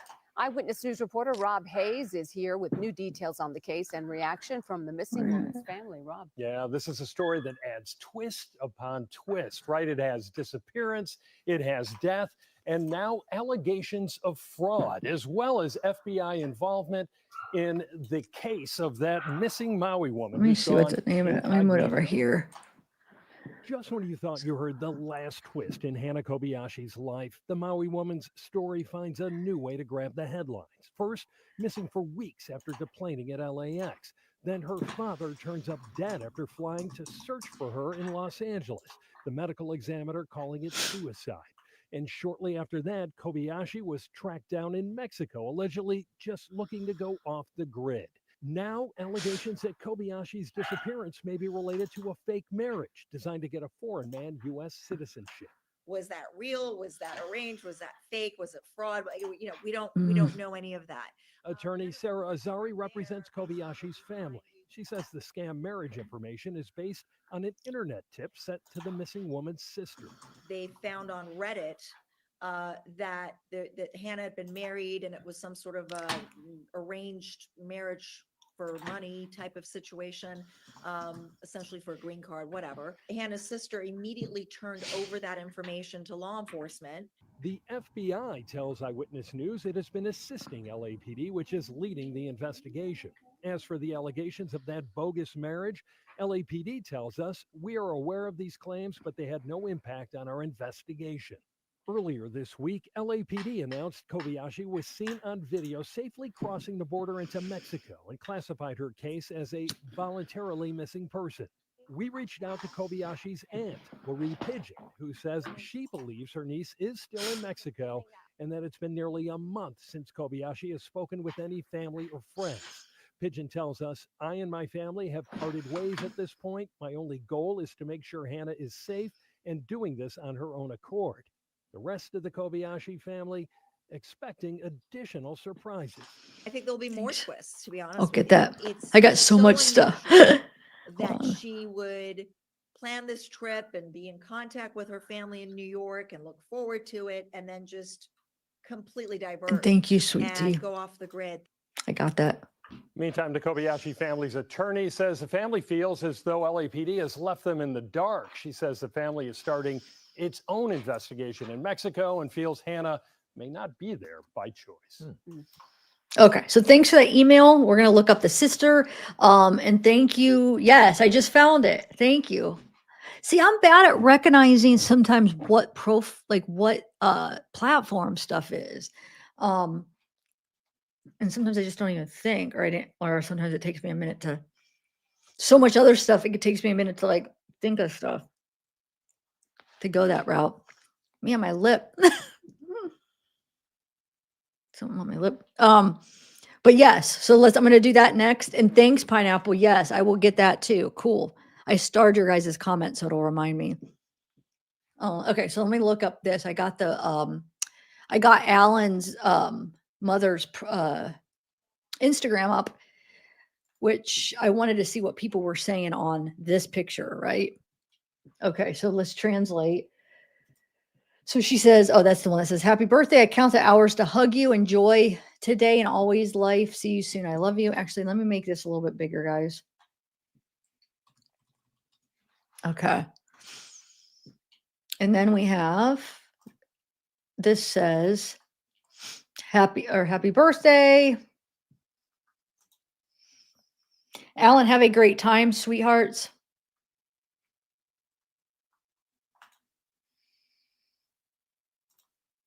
Hello, Allan. Very, very happy birthday. Have a super nice and happy time. Happy birthday to Allan. Not long for that hug. All these are just like happy birthdays. Allan, my heart. Very, very happy birthday. Me and Gino, I don't know. You will be very happy with the flyer. Happy birthday, Allie. Maybe the plane is she talking about? I don't know. What a beautiful Marcy.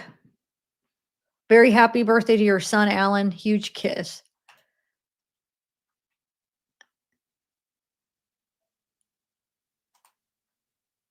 Yeah, He's gone. His page is unavailable. I had to check. Sorry.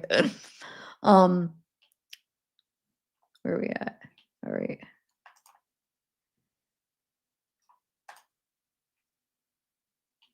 Sorry, we were down like here. Happy birthday. That's all on that. Dang it, I wish there was more. Oh, that must be them too. All right.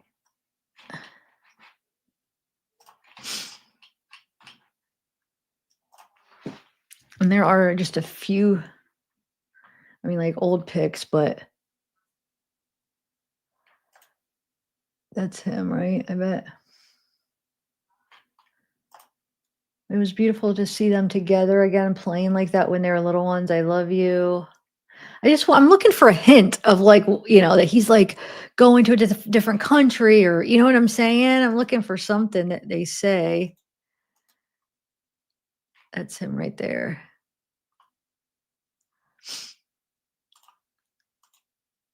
Right there. Huh. When is this from? Oh, that's huh. Uh-huh.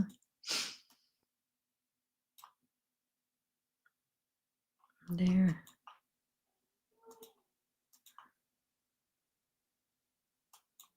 Huh. Yep. And I don't think there's any of him and Hannah. That's his brother right there. They all look, you can tell they're brothers. There he is. Let's see. Yesterday, today, and always together, even at a distance. Happy birthday, Allan. So this is his birthday from before, not the last one, but congrats for the whole family. Congrats. Celebrate with them. Hug to you. Happy 30th birthday. You only turn once. Enjoy. I love you. Francie. Allan, happy birthday. When I look back, I cannot believe the man you are already today. I wish you all the light and love in your life. You deserve it always. We're a beautiful being. See if there's any like pictures with him and Mariana. Because there wouldn't be with him and Hannah. It would be more not on this. It could be Mariana though.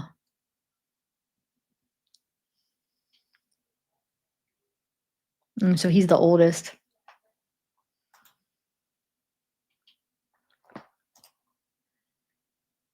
Just happy birthdays. I'm not reading them all. They're just unless if there's anything interesting here.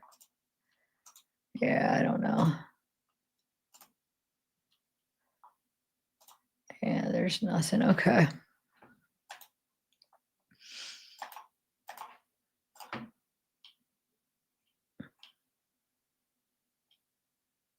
There he is.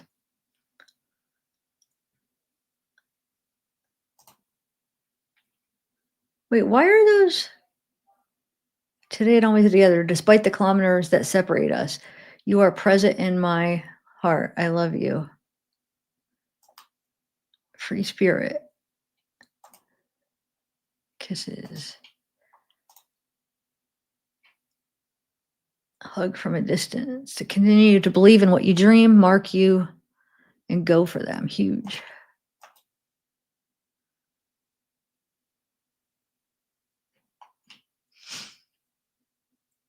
Or if like something says like, have fun with Mariana. I don't know. I just want to see, like, I know somebody circled that one Mariana, but was that the Mariana? How do we know? I probably was. I mean, if they were following each other, but I tried to look her up and I couldn't. Why? Oh, wait, I never tried to look up her Instagram. I was trying to look up, I looked her up her background report and well, obviously, yeah, she's not in the same country. Let me try to look her up on I bet you she made it private, but on her Instagram. Hold on a second. That Mariana. I think I don't know. I'm probably did, I bet, knowing me, but hold on a second. Remember that one where he has the scissors in his mouth and somebody saw that he was following that Mariana? I think it's Caraboni or something is her last name. I want to see, but I bet you she has it probably private or took it off. Let me see. Hold on. I just want to make sure I spell her name right. If I look for, even though like I said, I think I already did, but oh, here it is. Okay. This one, right? Well, she has a kid though. I don't even know. We don't know if that's even the Mariana. He's just following her. Marina. Sorry. Because when people say her name, when they're talking about the person that's on the flight, don't they have A, which people could just be putting, spelling it wrong. Marina, let's see. Marina Caraboni. Hold on.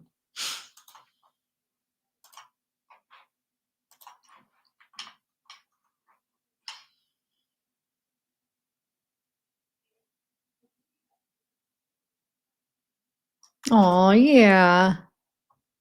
They are. I know sometimes I don't get to, because I'm over here having to like share my screen and read it and stuff. I don't get to be in chat as much as everybody in chat.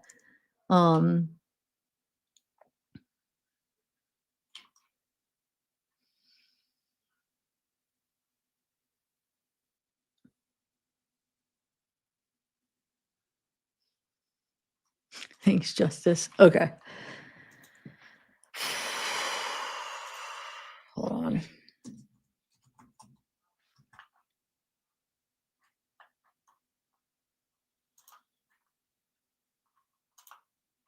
Marina Caraboni.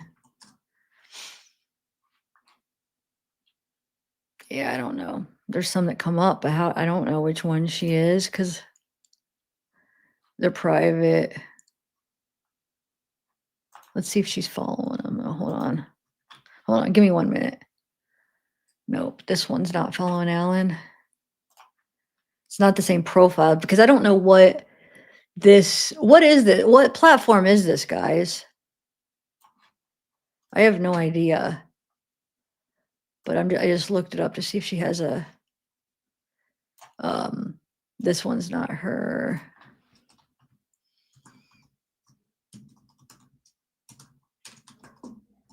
So there's,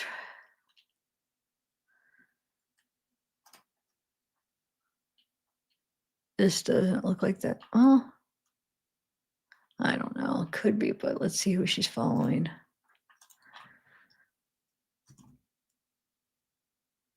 Oh, wait, Allan wouldn't come up because his account, I think, is down anyway, huh? Yeah, never mind. It wouldn't. I'm not convinced this is this one is the Mariani though. Are you guys? Or I know that one's Marina, but sometimes people are saying Mariani. Okay, let's see. Let's do. Yeah, that's not her. Okay. Anyway. Let me look her up on Facebook and see. Maroni.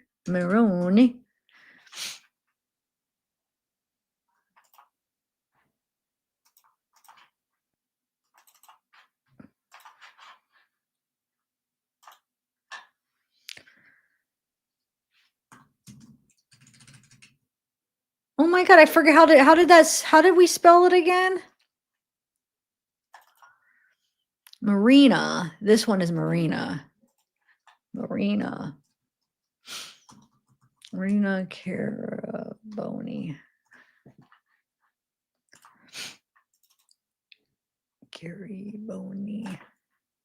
Caraboni.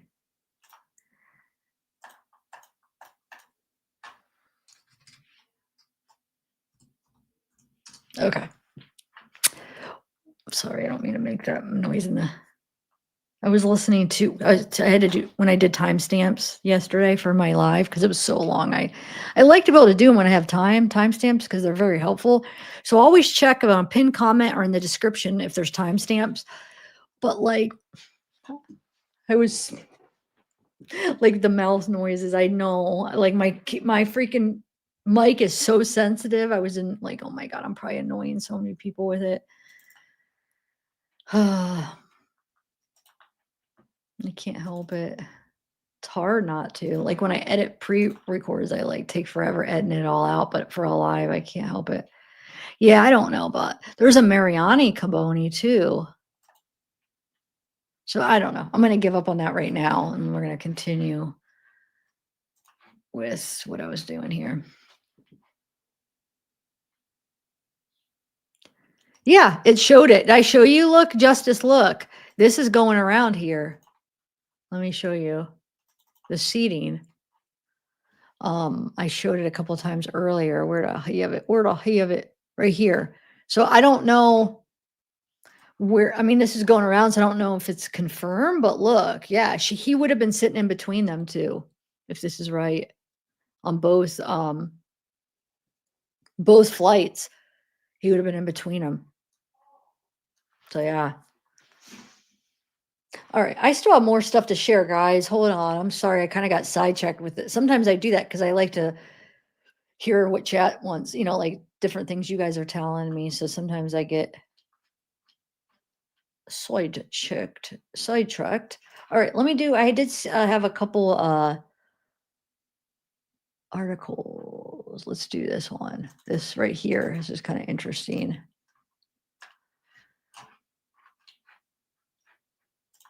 It says Hannah's family is tearing itself apart over who should get the limelight and what to do with the fundraised money. Oh my Lord. It says, the search for Maui photographer Hannah is tearing her family apart as various relatives fight over how to keep her story in the headlines and what to do with the $50,000 raised online to help her look for her. It all spilled out in the public last week when Kobayashi's sister, Sydney, blasted her aunt, Larie, who had become a de facto spokesperson for updates on the search for the missing 30-year-old, saying Pigeon doesn't speak for the family. It's really unfortunate when you have to question family, Sydney told News Nation. The fact that she has gone rogue and wants to disconnect from our effort, that's on her. Now the aunt is hitting back, telling the Post that Sydney is throwing her under the bus because she wants the limelight of national TV interviews. They want to be the face. They want to be the whole thing. It's really sad, Pigeon said.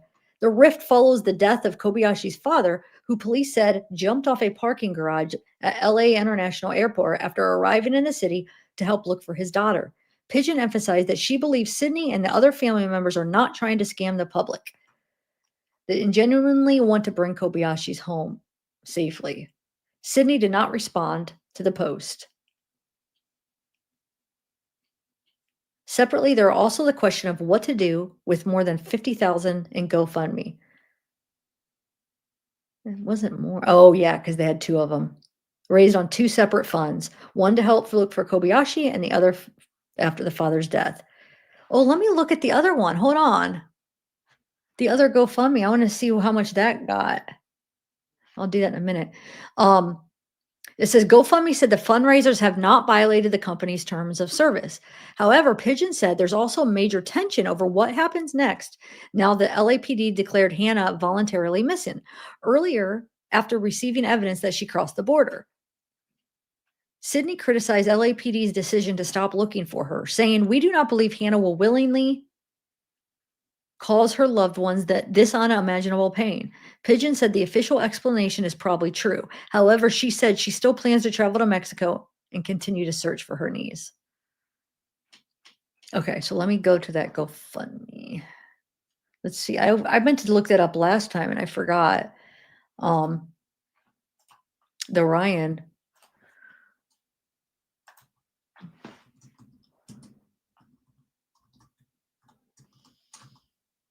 It would just be under Ryan, right? Oh, do they not have that separate one anymore? Huh. Where you guys, what is the father's ones called? Because it's not, nothing else is coming up. And this one says for both. Did they stop the other one or something? Or is it under something else? Wait, Ryan. It would have to be under Ryan, right? I don't know. Nothing's coming up. It was merged. Okay, but so then it isn't more than 50,000. What that thing said more than 50,000. That's wrong. Okay. All right, let's watch her new TikTok. You said she has a new one? Here we go. Hi. Good minutes ago. afternoon, you beautiful people. So today is day 25. Bunch of Miss Jess right here. Oh. I think this is going to be my kind of last day of giving these kind of updates. I think I'm going to kind of start moving on to other stuff because today I did my official last statement in the press. I was going to kind of be done a little while ago when Sydney, with all her accusations against me and everything that she's saying and everything, I kind of had to make an official statement to the press to kind of defend my name. So I did that today. And that is going to be the last time I am in the press regarding, Hannah, unless I have some incredible update, unless I'm made aware of something that I feel like the public really needs to know or that they could help with. This has been a really long time, you guys. It's a really, really long time.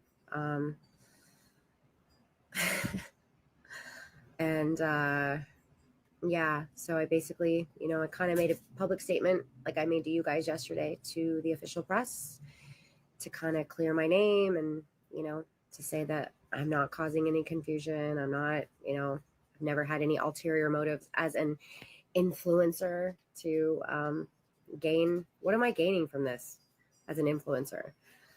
All my channels are on Instagram. TikTok is it's kind of where my vlog is, where I talk about stuff. So I definitely didn't gain anything. I think I gained 3,000 followers from this, which, hi guys. I wish you could see my regular content. I'm actually kind of funny. So yeah, it's, I think I'm going to not be, doing days anymore. Maybe get back to my regular content as much as I possibly can. Again, it's been 25 days, you guys. I'm trying to plan on going to Mexico. It was brought to my attention that there's 2 people on here that might possibly know where Hannah is, which blows my fucking mind that it hasn't been brought to my attention, or maybe it has been brought to my family's attention. I don't know. We are splitsies, so I'm not getting any more information from my family. I never really got information straight from the detectives. It was all given to me either by one of the family members. Gave me the information that the detectives gave them. So I never got it from the horse's mouth, but now I'm not getting it from the horse's back or ass or tail. Like, I'm not getting any information. So everything that I'm getting is either you guys feeding me or I'm finding out on through my own investigations. I guess I'm now an armchair investigator. Go fucking figure. But anyway, someone named SF Investigates, I think, and JLR or JLR, I don't know, JLR, JRL, I don't know what their names are, but they somehow said on here publicly that they know where Hannah is. And please, if you can share that information with me, please, it would be so helpful. You don't even have to like, I don't know how you know that. I don't know how anyone knows that, but I am planning on trying to go to Mexico in a completely different type of way. I can't go into Mexico and blast flyers all over her. That's dangerous for her if she is there. I can't, it's a very searching towns and just talking to people. So if you have any information on what town she's in, that would narrow down a pretty big search effort, in Mexico. So if you can give them my contact number or have them contact me or just let me know, that would be really appreciated. Yeah, because it's, it's like a needle in a haystack now. So I'm sick of myself.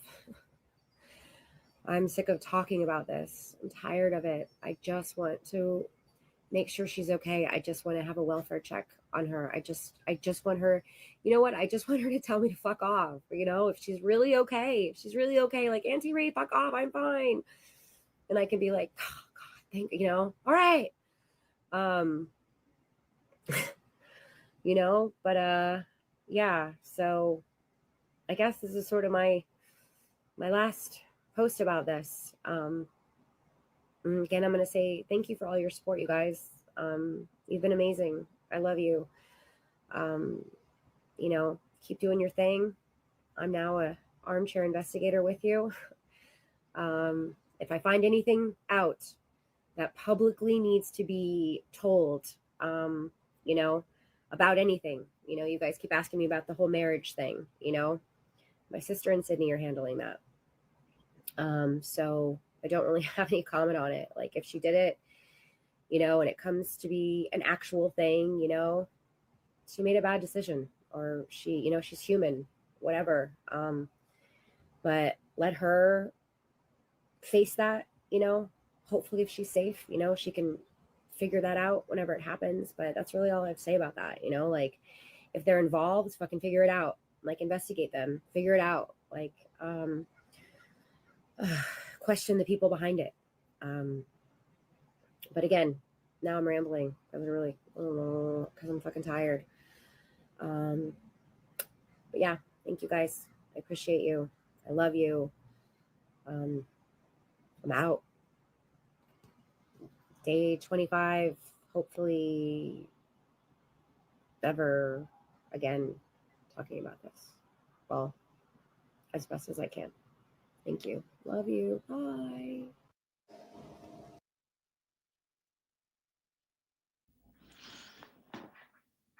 Okay, so yeah, here's his GoFundMe. It's for 8,285. I'm surprised it didn't come up when I put Ryan Kobayashi, though. Is this? I don't know. That was weird. But yeah, okay. Emo Co is organizing this fundraiser on behalf of Lee Gina.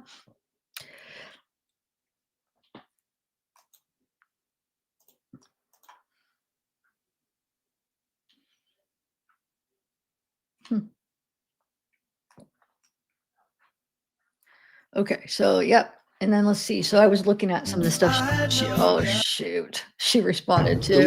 Oh my God. I don't like TikTok that much because it's ugh. Okay, so some of the stuff she responded to. So Miss Jess says can you connect them? Oh, she's at Miss Jess. Can you connect them? Miss Jess says, please, she tags her and says, please reach out to Steve Fisher of SF Investigates, because he stated to Fox he knows where Hannah's is. I think that's where I call that's an opinion. He's just sharing where he thinks she's at. I don't know why. I don't think he knows for sure that she's there for some reason. But hey, I mean, maybe he's right. Maybe he knows the area. I don't know. Anyway, it says, Miss Jess says, in all kindness, hard to believe that Larie, you haven't heard of him since he has been giving facts and updating public about her situation. Just saying, praying for the best. Well, Miss Jess is almost like telling her, like almost insinuating like maybe she's lying. I don't know. It says, you need to reach out, not the other way around. Why wait? This is Miss Jess saying all this to her. And then she says, he has been everywhere in the news, all over with his updates. And she says, I did. Still no response. So she must have reached out. Still no response. And then let's see. Somebody gave her his phone number, I guess. And then somebody says, no wonder Hannah wants to run away from everything. Maybe there's a lack of understanding. And the aunt says, lack of understanding. And she has question marks. And that's all that she's responded to so far on that. Okay. Now I found, hold on one second. I found those, the actual county of Sydney's records. I'm trying to find if anybody, thanks for the email, but I put in her name. I got her stuff up, but I want to see if there's anything, what they, I can't talk. Oh my God, what they share. Like when you click on it, let's see here. Yeah, I mean, I just want to make sure there's no address and stuff.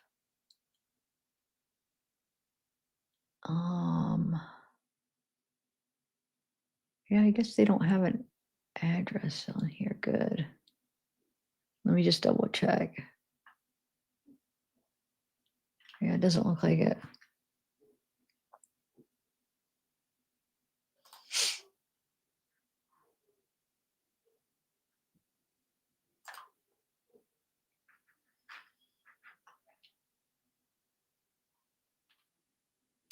I mean, I don't know if it's even worth going through all this. Like these right here, like all her I mean I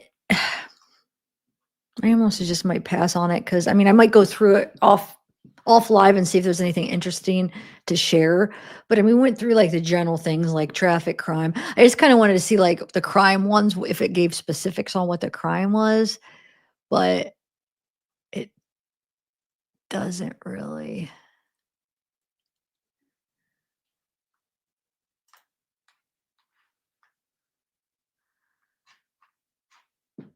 Let me make sure what that's going to share before.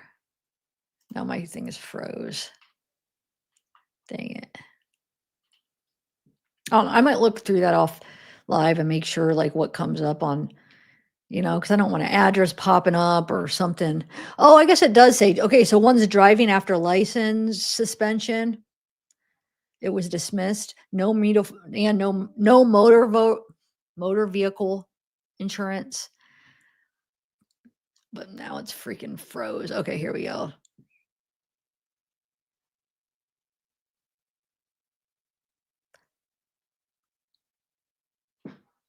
Yeah, I don't. Okay, let's just go under the crime. If you guys want to look, we'll just look at what the actual things are. Okay, so we have the crime ones will probably be the most interesting ones. This is no motor vehicle driver's license. So she drove without a license. And this just like all the hearings and stuff. It doesn't give you like a incident report or anything. All right, let's see what some of the other ones are. No motor vehicle driver's license or insurance. Okay. Looks like she likes to drive without a license.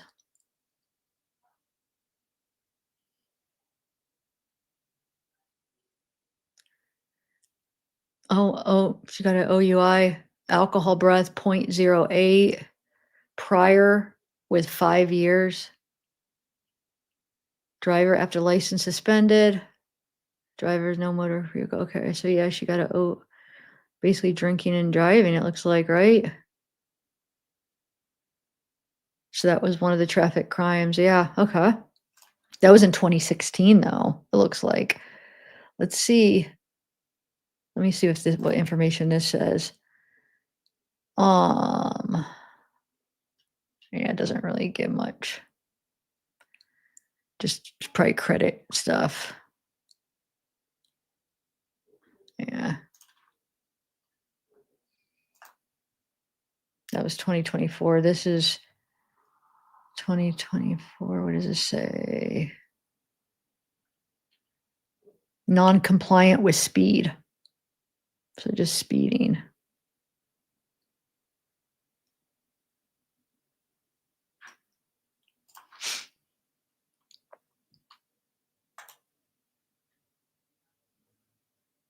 Yeah, this is another funding versus Sydney, LLVN. It's probably like, I don't know. She probably owes money or something. That's the traffic crime argument. Yeah, I'm not going to go through all these. This is in 2019. Let's see. So it looks like she likes to drive without her license. She had a DUI or OUI, whatever it was called there, 0.08. She has no insurance sometimes, no vehicle driver's license. She had probably owes some money to some credit cards or credit places or I don't know, people. And so, I mean, I'm not judging. I mean, we've all been there. Well, I can't say everybody, but I've been in bad financial spots. I've had traffic, I don't have a lot of traffic things, knock on wood, but like when I was younger, I was stupid and drove like under the influence. Now, when I became like more an adult and realized the implications of that, I didn't. But when you're like young and in high school and you're just a kid, you're just not thinking right. I'm not saying it's okay, but I've made stupid decisions too. So like, I'm definitely not judging, but this one is, yeah, they're all like this. This one's no insurance, no license. Yeah. All right, guys, I'm going to move on from this, but yeah, maybe I'll look if I have some extra time and see if there's anything interesting in it, but okay.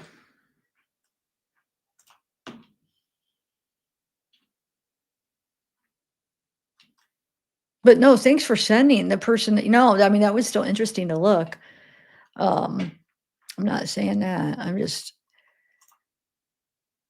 if I know anybody else and, ooh, actually, hold on a second. Let's look up, let's look up somebody else we know there. I know who I'm looking up. Hold on.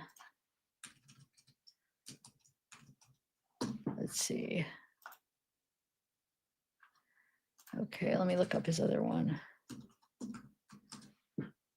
No, huh. Okay. I looked up Eamon, but nothing's coming up. Okay, so I doubt Allan. Hold on.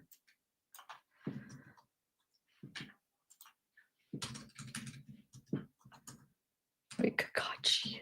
Hold on, guys. Just give me 1 minute. I'm just looking up a couple people. Ooh, wait, he does have some stuff. Huh, Allan does.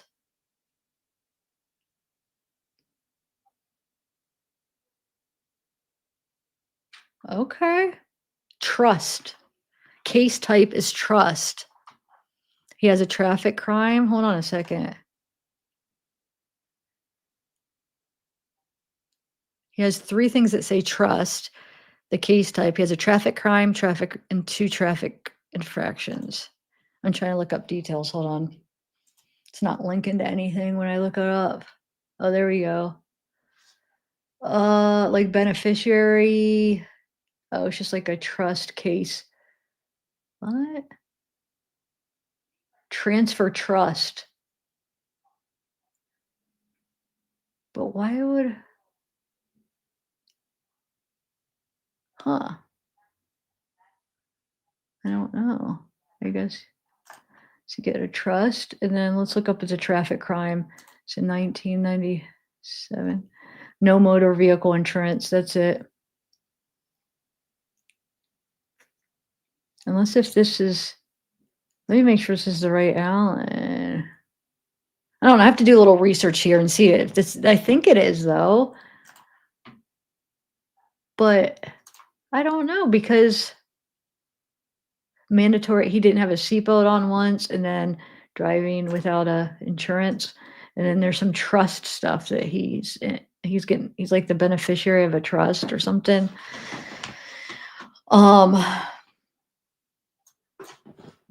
Here, I'll show you. I don't know. I'm gonna have to look up to see if that's even the right Allan. What's his middle name? That's not the right Allan. Never mind. His middle name's Tomas, isn't it? So that's probably not him. Take that back. At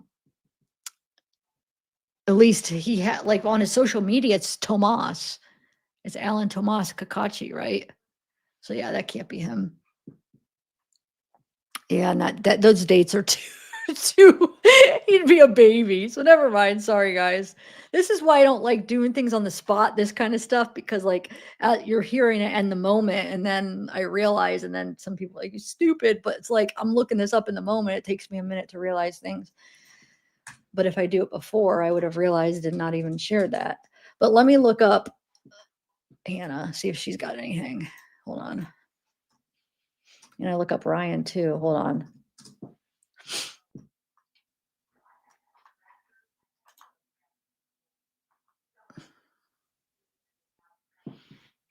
Hannah doesn't have anything there. Ryan. Yeah, he does. He's got just traffic stuff. Wow, they must be bad drivers.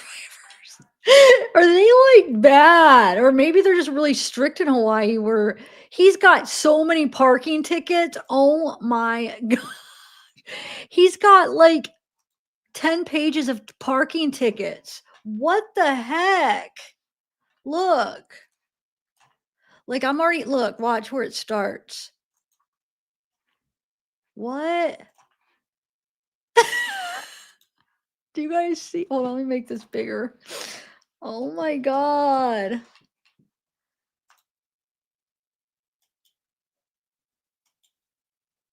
I guess it's a time. Look, they're all the same. So he must have been somewhere at a certain time, July 2005, where he just had a bunch. Okay, now that I'm looking at the dates, it must have been like somewhere where, look, at time period, he was parked and he just was in a bad spot for like a week or something, it looks like. Dang it, that sucks. Come on, give the guy a break. Oh, what? What? Still? What is going on? That's ridiculous. Okay, I'm done. This just goes forever. I lost interest. I'm going back. Okay, let's see. So then we have, okay, now we're back to 2024 traffic infraction. Let's just look at the traffic crime real quick. 30 miles over the speed limit. Wait, what's his middle name? Let me make sure we're looking at the right guy here. Hold on. Hold on, hold on, hold on.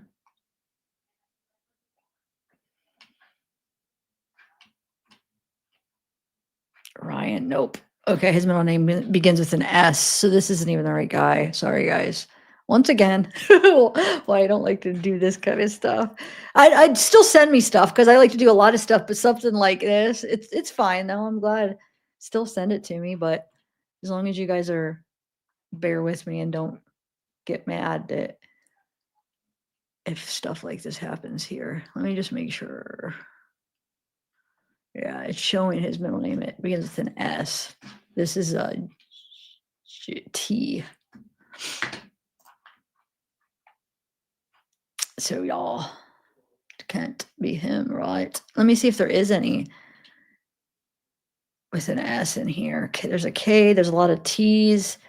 This one doesn't have a middle. Yeah. Okay. Okay. Yeah. Okay. I'm not gonna.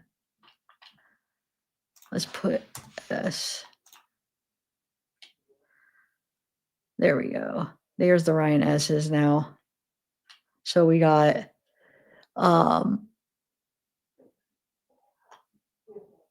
traffic crime. I usually would like to even verify the birthday right now, but since I'm doing it on live, I can't do. I don't know. I gotta find where it says birthday, and I'd have to like look into it more. But right now, this could be him. It has the same middle initial. Let's see. DUI by impairment, 0.008 breaths. Yeah, because this doesn't freaking have. Hold on. It don't even give a birthday. Is his middle name Sichi? Sichi, guys? But yeah, it doesn't even give his birthday right here. I'd have to look it up and see if I could figure out this. But so yeah, this one's a DUI. Let's see.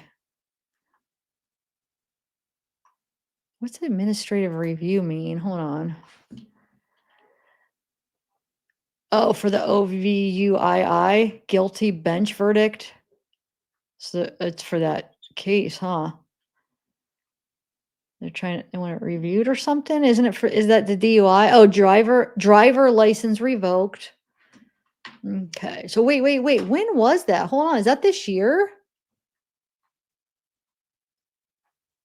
No, that's in 2002. Wow. So he hasn't had anything in a long time. Let's see what this one is. Traffic crime, no motor vehicle insurance. And then, did I already do this one? Consumption, liquor as passenger and moving. Okay. So he was a passenger and probably had an open container, right? Maybe he was an alcoholic at one point. Huh. I mean, no, that's just that's just speculation. I'm not saying for sure. I'm curious to maybe learn more. I wonder if he was. I mean, these are all really old cases though, so. Oh, he has a domestic abuse. Did you see that at the end? I gotta go look at that. Mandatory use of seatbelt. Domestic abuse. Wait, what's Hannah's mom's name? Does anybody know? I don't even know what, I mean, is Hannah's mom's name Brandy? I don't know what her name is. Whoa, he's got a domestic abuse for Brandy. Eee.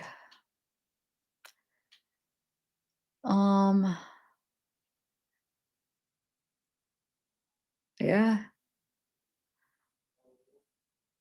Terminated because it probably took care of all of it. Let's see, events. Family courts hearing. So he had some family courts hearing after the domestic abuse, it looks like. Dang, well, Let's see what this says. Well, this is interesting. This is relevant, actually. I'm glad I stuck with it because actually this is very relevant to everything because we've been trying to figure out the whole family life and what it was like. See, glad we stuck to it, guys. Good job. Okay. Let me take a sip of my coffee.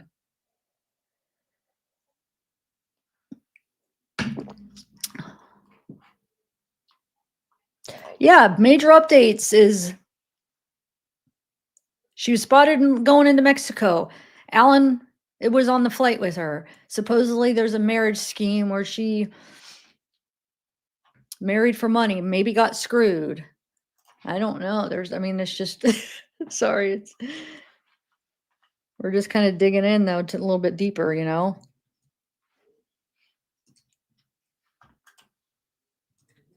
Okay, this says, petition for temporary restraining order for protection and statement, restraining order for protection. So they have a restraining order. Okay. So then we have his names. Hold on. I'm trying to find where it says it. Domestic violence is looking into a divorce. However, does not have the financial resources. Ooh, wait. Defendant or it's clearinghouse. Harlan. Okay. So looking for divorce, however, does not have the financial resources to file soon. Parties have known each other for 6 years. Defendant stated because of the person's, I think it would be his resources, he might be the one to file for divorce. Or wait. Hold on. Let me read this right. Defendant stated that because of, what does the PETR stand for? Resources. He might be the one to file for divorce. Court will continue this matter to November 6th, 1995 at 1 p.m. for parties to work on long-term goals and plans. During the continuance, defendant shall attend a substance abuse assessment with Marlene Nilani. So he probably was an alcoholic, I bet. and complete any recommended treatment until clinically discharged. Court will continue all existing consistent orders of the court. Limited contact is allowed between the parties as to visitation with the children and discussion of divorce proceedings. Visitation shall be as stipulated between the parties.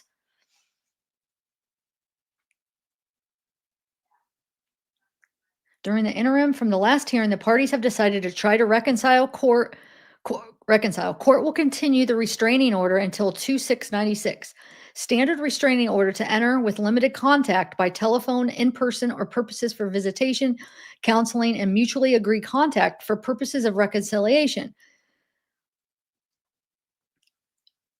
PTR may pick up her personal belongings with a police escort no later than 1/2/96. Parties shall have temporary joint legal custody with physical custody to the mother.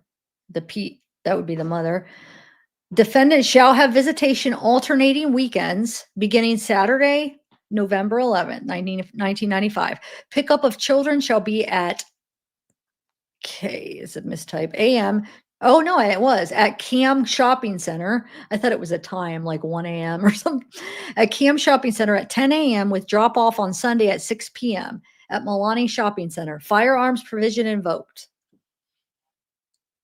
Wow.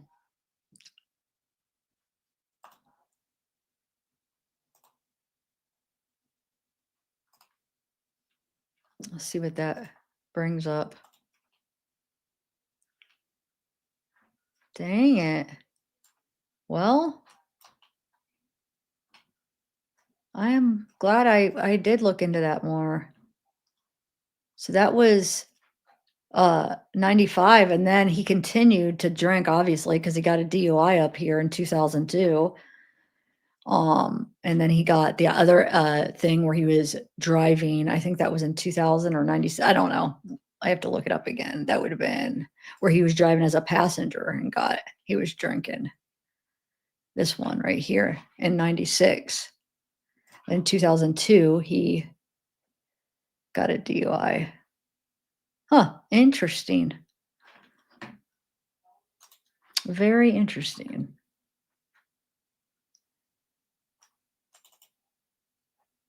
I'm trying to open up that thing that it saved. Oh, it's just the same thing. The printable view. Okay. I was hoping it would have something better, like more stuff. Huh. All right. Well, there we go. Let's move on now.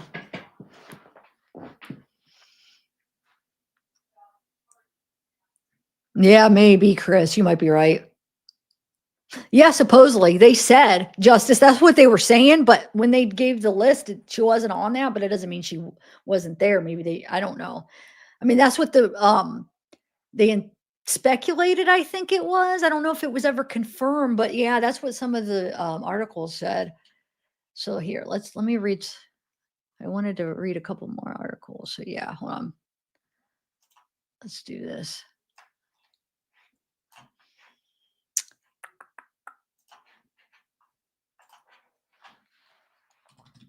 Oh my God, I keep forgetting to click in this freaking screen. All right, so Hannah may have been involved in a secret marriage before her November disappearance, citing unnamed sources. Kobayashi's family is now cooperating in an FBI investigation after her mother discovered a possible marriage for money scheme. Her mother reportedly discovered the alleged marriage to the Argentinian national via immigration documents that listed the name of an immigration lawyer found in Hannah's Hawaii home.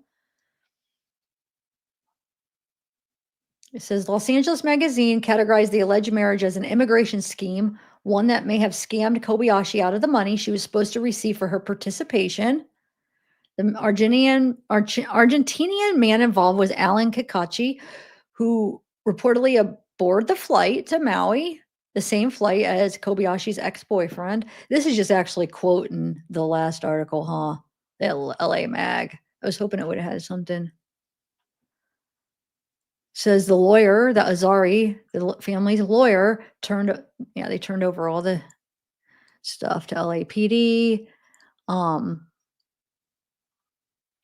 It just confuses me because she's like, she says that we did not have the facts or necessary documents to verify legitimacy of this information.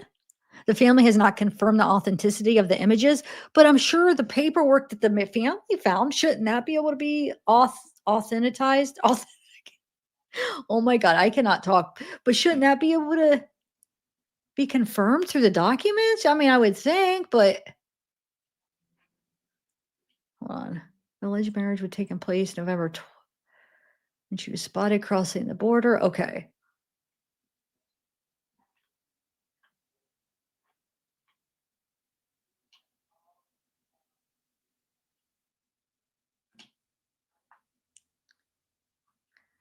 All right, so that doesn't really have anything new in it. All right, hold on. There's a few other ones I wanted to look in. The LA Mag, I read that yesterday, so I'm not going to read that again. This one I already read. All right, let me do, what's this? Oh, this is the one I want to play this video. That's right. More twists and turns in the story of a missing Maui woman reported missing here in LA, now believed to be in Mexico. Tonight, there are reports of a secret marriage that could be a scam. Fox 11's Larie Diaz spoke to the man helping get answers to all of this. Laura's live information on a case that's captivated the world. This is quite a development, Laura. Yes, it is, Christine. You'll recall, of course, that Hannah was supposed to change planes at LAX after flying in from Hawaii. After an exhaustive search, the LAPD traced her to Mexico. And now we talk to a new expert who says he knows more about her circumstances and her whereabouts. That this was being pitched as a abduction. We were told that there was this African-American male that we were told they had confirmed, she was being drugged. Breaking news. Just none of that was true. That's Steve Fisher, a prominent private investigator who specializes in missing persons. He's been appearing on national television in the last couple of days. Why? He's shocked by many of the statements the family of Hannah Kobayashi has been making. Early on, Fisher volunteered as assistance in the searches in LA before the family asked him to back off. The LAPD says her case is now considered a voluntary missing person case after she was seen crossing the border to Mexico. Fisher says Hannah was involved in a scheme where she was paid to marry an Argentinian citizen to get a green card. He says she never got the money. I learned that she had actually married a guy from Argentina in a marriage for money arrangement, and her ex-boyfriend, who was on that flight, was also in one of these marriages. I believe something did go wrong. I believe she probably didn't get her what she thought was her fair share of the money. And in a dramatic turn, Fisher says he knows where Hannah is. I know where she's at, or she was at least, as of 24 hours ago. It's not that hard. Call off this public search. People are now going into Mexico. Somebody's going to get hurt. Fisher also has thoughts about Hannah's dad, who was part of the search party and tragically took his own life, not far from LAX a couple of weeks ago. But then we find out days later he takes his life. Whether those are intertwined, whether it's he found out about this marriage thing and felt a sense of shame, or whether there's some deep, dark secret is ready to come out, I don't know. But Hannah's family refutes the marriage for money scheme. In a public post, they said here, we want to stress that the family has not publicly announced any Sorry, I put up the wrong thing. regarding an alleged marriage because we do not have the facts or the necessary documents to verify the legitimacy of this. So this saga continues, but as you mentioned off the top, Christine and Alex, it is a case that has riveted people wanting to know why this young woman who was supposedly on her way to New York after a brief layover at LAX went missing. We continue to monitor this story, and as we get more information, we'll bring it to you. I'm Larie Diaz reporting live from downtown Los Angeles, sending it back to the studio. So if he knows where she is, where is she? And if he knows where she is, why hasn't he communicated with her? Well, I do think that he listened to what the family said, and they asked him to back off, that they wanted to control the public message. All right, I couldn't. Why was I having trouble putting that in there? Let me exit out of that. And wow, crazy new twist in the voluntary missing. Okay, hold on a second. So look, though, I'm going to look it up. Hold on. Saying it's back up, but of course it's not. He would have he probably edited that crap. If anything interesting, it's not going to be on it anymore. I don't see his page back up, unless if it's the one with no picture. Hold on. Am I reading that right? Where? I don't know. People are crazy. I mean, it's not coming up for me. At least the Facebook isn't. Let me see Instagram. People probably just messing with us.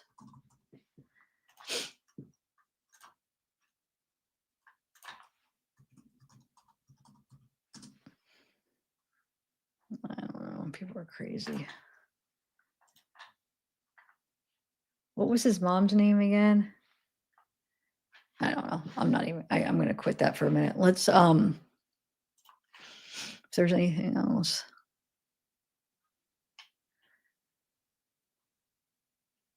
I think didn't we already watch? Oh, 28 minutes.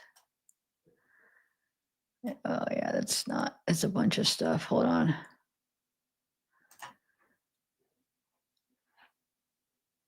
Let's look here.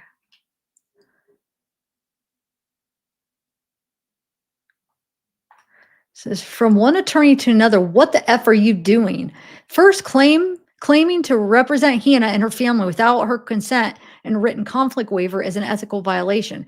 Second, tell your client Sydney to shut the F up. That's like how to be a lawyer 101. Third, you best not be taking payment via that GoFundMe money, and you know why. Whoa. Holy mackerel. Do I have my Reddit up? Hold on. I'm going to pull that up.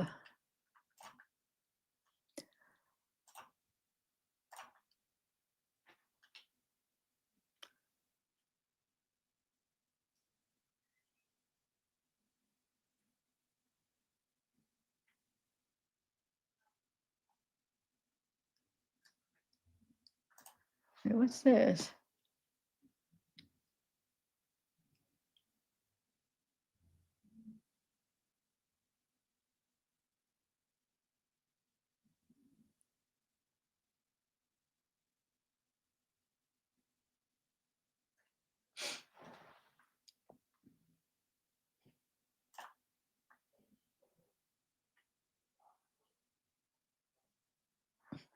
I don't know. Some people. It says the same last week, 2 women are reported missing by their families. This garnered attention. Volunteers help look for the women while their families raise money. There was no evidence their loved one has been abducted.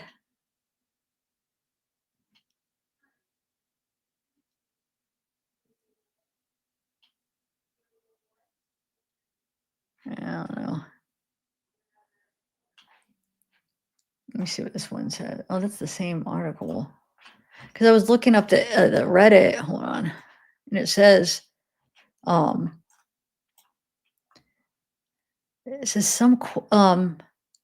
they also talk about another crazy family who wouldn't take no for an answer. Yeah. LAPD Chief Allan, who oversaw both Banks and Kobayashi, told the Times that when someone is reported missing, detectives first try to determine if the person is actually missing or voluntarily broke contact.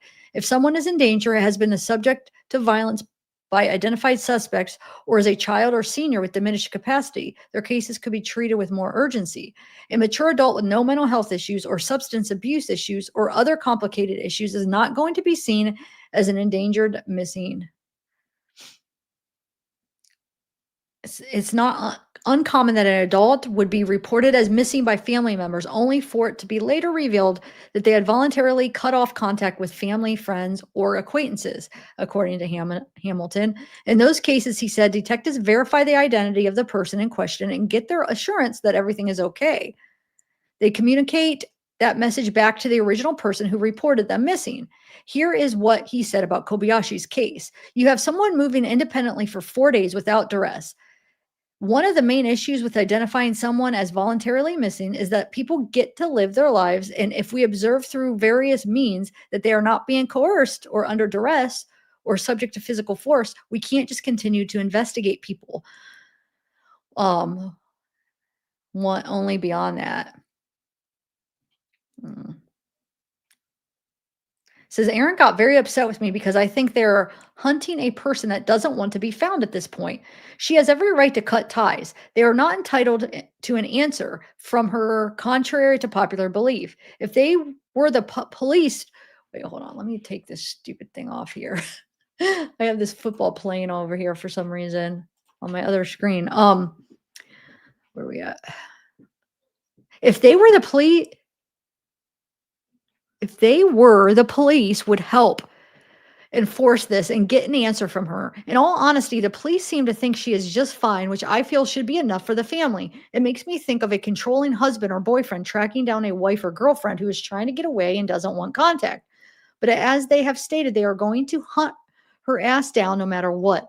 Maybe she's intimidated by them. That might be the reason she just completely cut ties. Maybe she's running from someone, from something she's done, or maybe her husband and ex. I could be wrong, but the family and Aaron won't even entertain the thought. It's very sad. I feel strongly if she wanted to communicate with them, she would.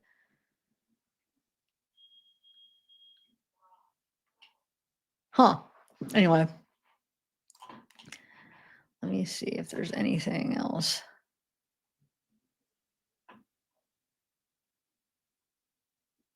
FBI confirms. Let's see. Are assisting LAPD. A spokesperson for the Bureau said the LAPD is leading the investigation at Kobayashi, who is now suspected of being engaged in a marriage for money scheme.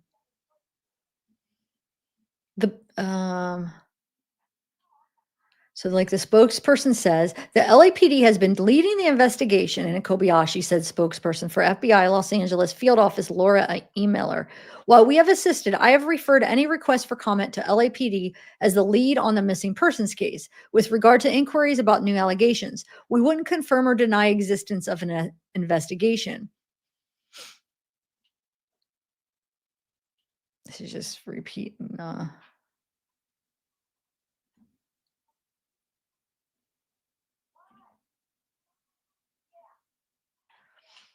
Anyway.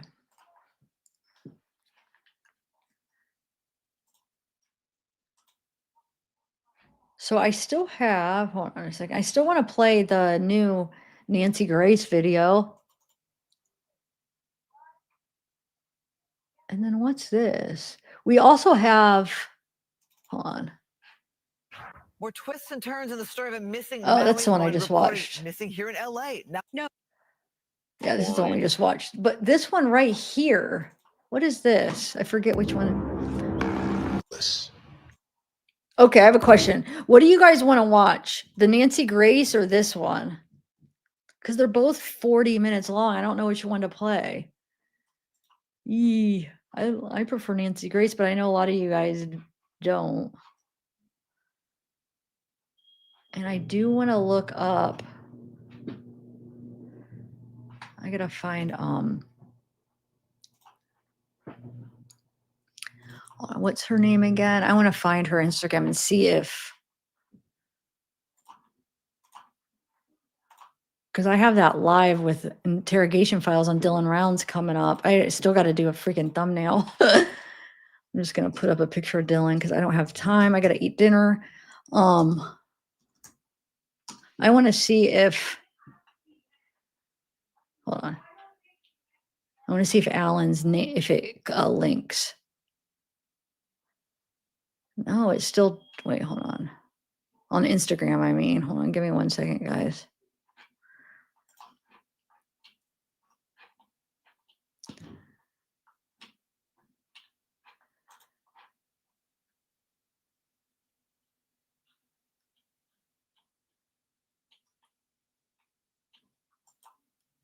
No, it's still not available. I hate when people just make up freaking lies.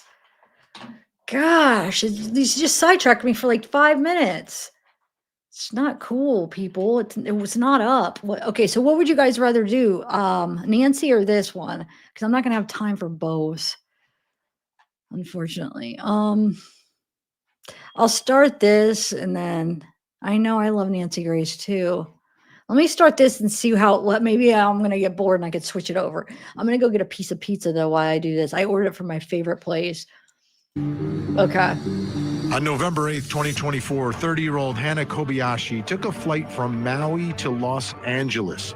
She was supposed to take a connecting flight from LA to JFK in New York. Hana had plans to spend time with an aunt in upstate New York and planned to photograph a show in Brooklyn on November 13th. Hana never made the connecting flight. Over the next couple of days, Hana was spotted in LA and sent a Venmo payment to people that her family didn't recognize. On November 11th, the last day anyone heard from Hana, her mother texted her asking whether she made it to New York. Hana responded no. Then there was one more unusual. Yeah, you know what? I'm doing Nancy. I can't. I want to do Nancy. I like Core TV, but you're right. This is just going to be like more recap than anything like specific. I kind of want to know.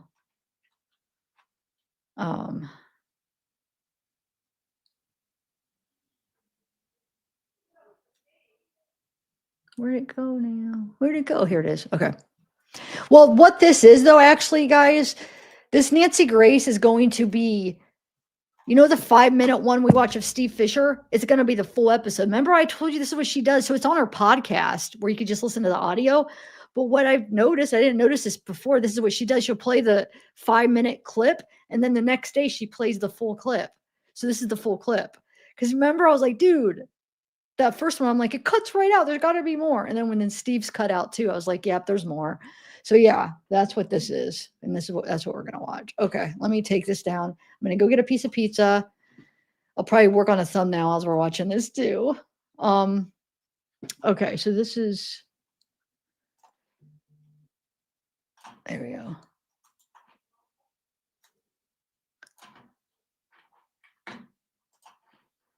All right, here we go, guys. Breaking news tonight. Did a Hawaiian beauty who goes missing at LAX dump modern life, imploding her family, and ends up in Tijuana? As we go to air tonight, that video allegedly showing her in Tijuana is brought into question. Is that her? Has she been misidentified? Good evening. I'm Nancy Grace. This is Crime Stories. Thank you for being with us. As the family is aware, late yesterday, after traveling to the U.S.-Mexico border, we reviewed video surveillance from U.S. Customs and Border Protection, which clearly shows Kobayashi crossing the United States border on foot into Mexico. She was alone with her luggage and appeared unharmed. At this time, Kobayashi's case has been classified as a voluntary missing person. A voluntary missing person case. After all this, and we are learning at this hour that there is a motive for her alleged voluntary disappearance. And that motive is, and I want to get this wording exactly right, that she wanted to, quote, step away from modern connections. Couldn't she just unplug her cell phone? We all know where the off button is. How about that? Why do you have to lead us all on a merry wild goose chase, spending tens of thousands of dollars of resources to find her? If, in fact, that video purporting to be her 145 miles away from LA in Tijuana is correct. The calls for the release of that video are mounting at this hour. But you know what? Let's start at the beginning. Listen. Pictures show Hana Kobayashi arriving in a black hoodie with colorful sweatpants while wearing a pair of headphones as she walks through LAX. Her ex-boyfriend makes it to the connecting flight to JFK in New York, but Hana does not. There isn't a lot of time between landing from Hawaii and catching the connecting flight to JFK, just over 60 minutes, and some believe she simply missed the connecting flight and will take the next available flight on Saturday. Her suitcase is on the plane to JFK. That is where it all started.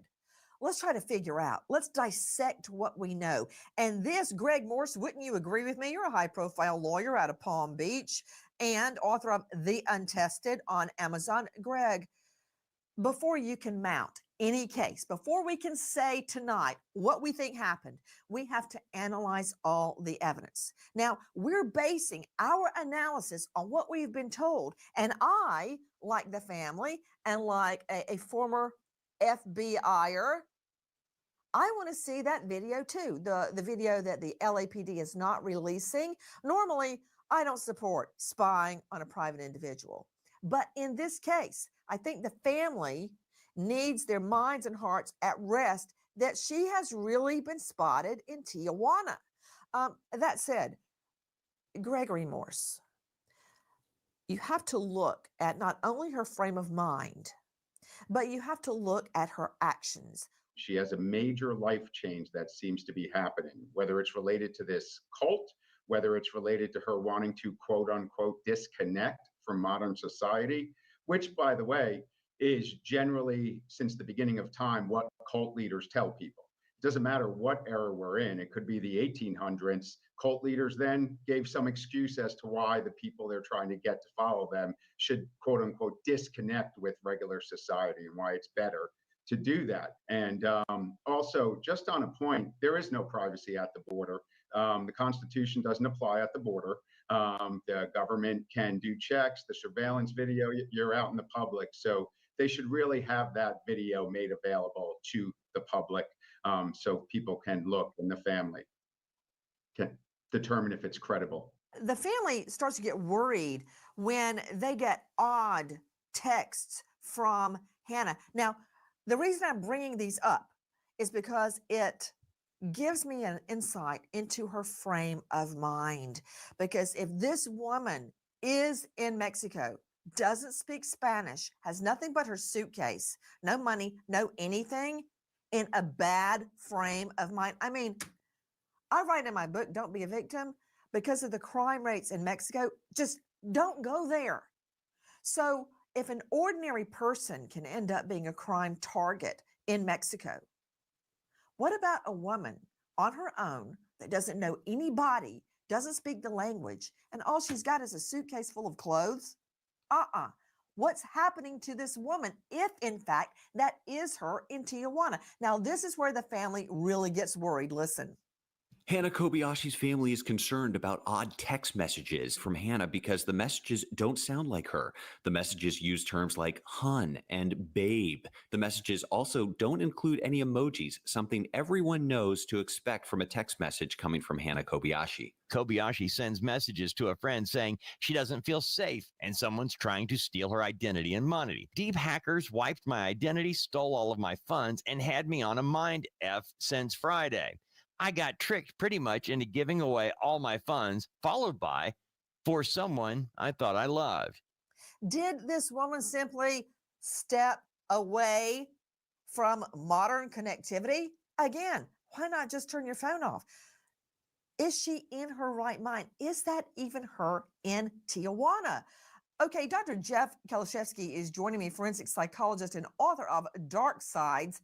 You can find him on YouTube, Dr. Jeff Kalashevsky, forensic psychologist. Dr. Jeff, thank you for being with us.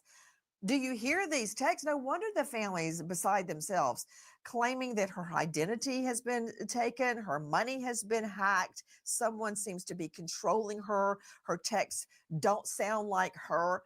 And we all have a clear pattern as to how we speak, how we text, how we think, how we act. We may not want to believe we're creatures of habit, but we are.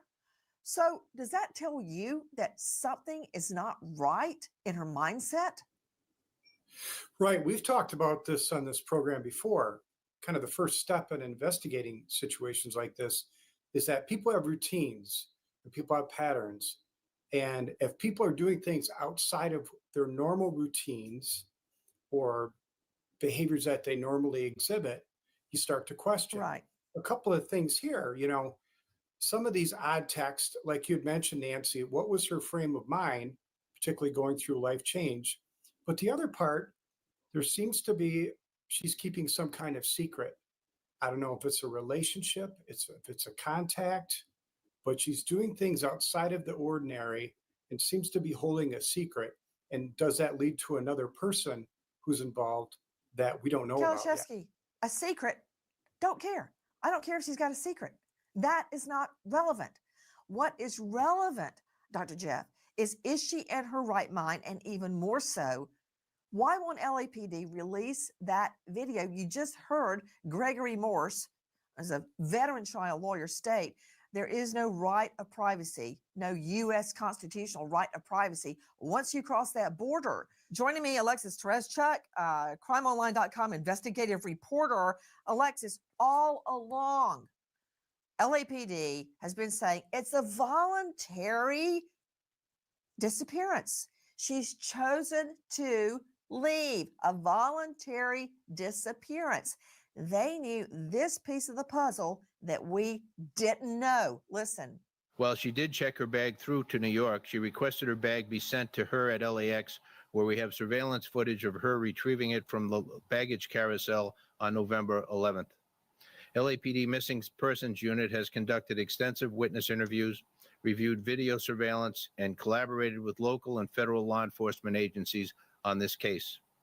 That from our friends at KITV Island News. Hey, Alexis, for those people that have not been in LAX, it's a madhouse, all right, especially when it was under construction on Terminal 3, I think. Oh, you have to walk down long underground tunnels at LAX that are constructed of cement. There's no phone reception down there.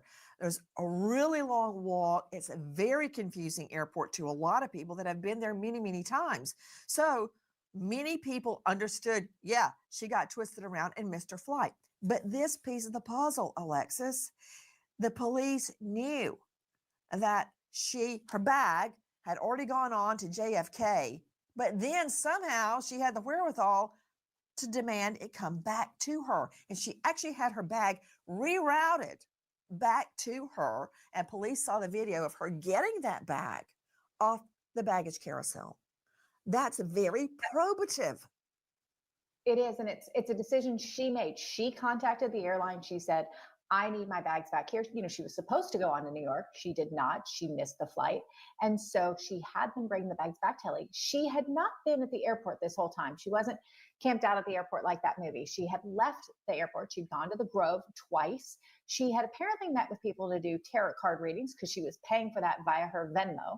She was taking public transportation. She was seen around town. She even sent her own aunt a picture of her at the Grove. But she goes back to LAX and she gets her luggage. And that is where they have the video of her. So this is different from her arriving the first day in LAX. She gets off the plane. It was a 1-hour window. She did not get on that flight. 3 days later, she gets her luggage back again. Look at the shot we're showing right now. That's her originally between flights. That's from our friends at Fox 11. That's her between flights. And then when she got her bag off the carousel, Alexis, you're telling me she had on something different? She did. So she, in that picture, she has on those really colorful pants. She doesn't have that on when she's back the next time. So she has clothes there, or she was in the Grove. She could have bought new clothes. But it was a different, Got it. different Okay. outfit. This is her arrival. To Scott Eicher joining me, founding member of the FBI Cellular Analysis Survey Team, also former police officer, homicide detective in Norfolk, currently with Precision Cellular Analysis. Scott, thank you for being with us. See, I find this fact possibly the most probative, other than the shot of her at Union Station with her passport.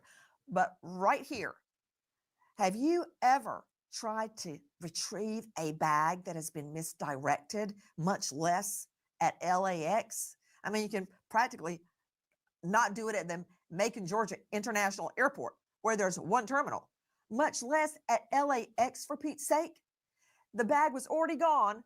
She had the wherewithal, the mindset, the understanding to retrieve the bag, probably gets notice that the bag had made its way back.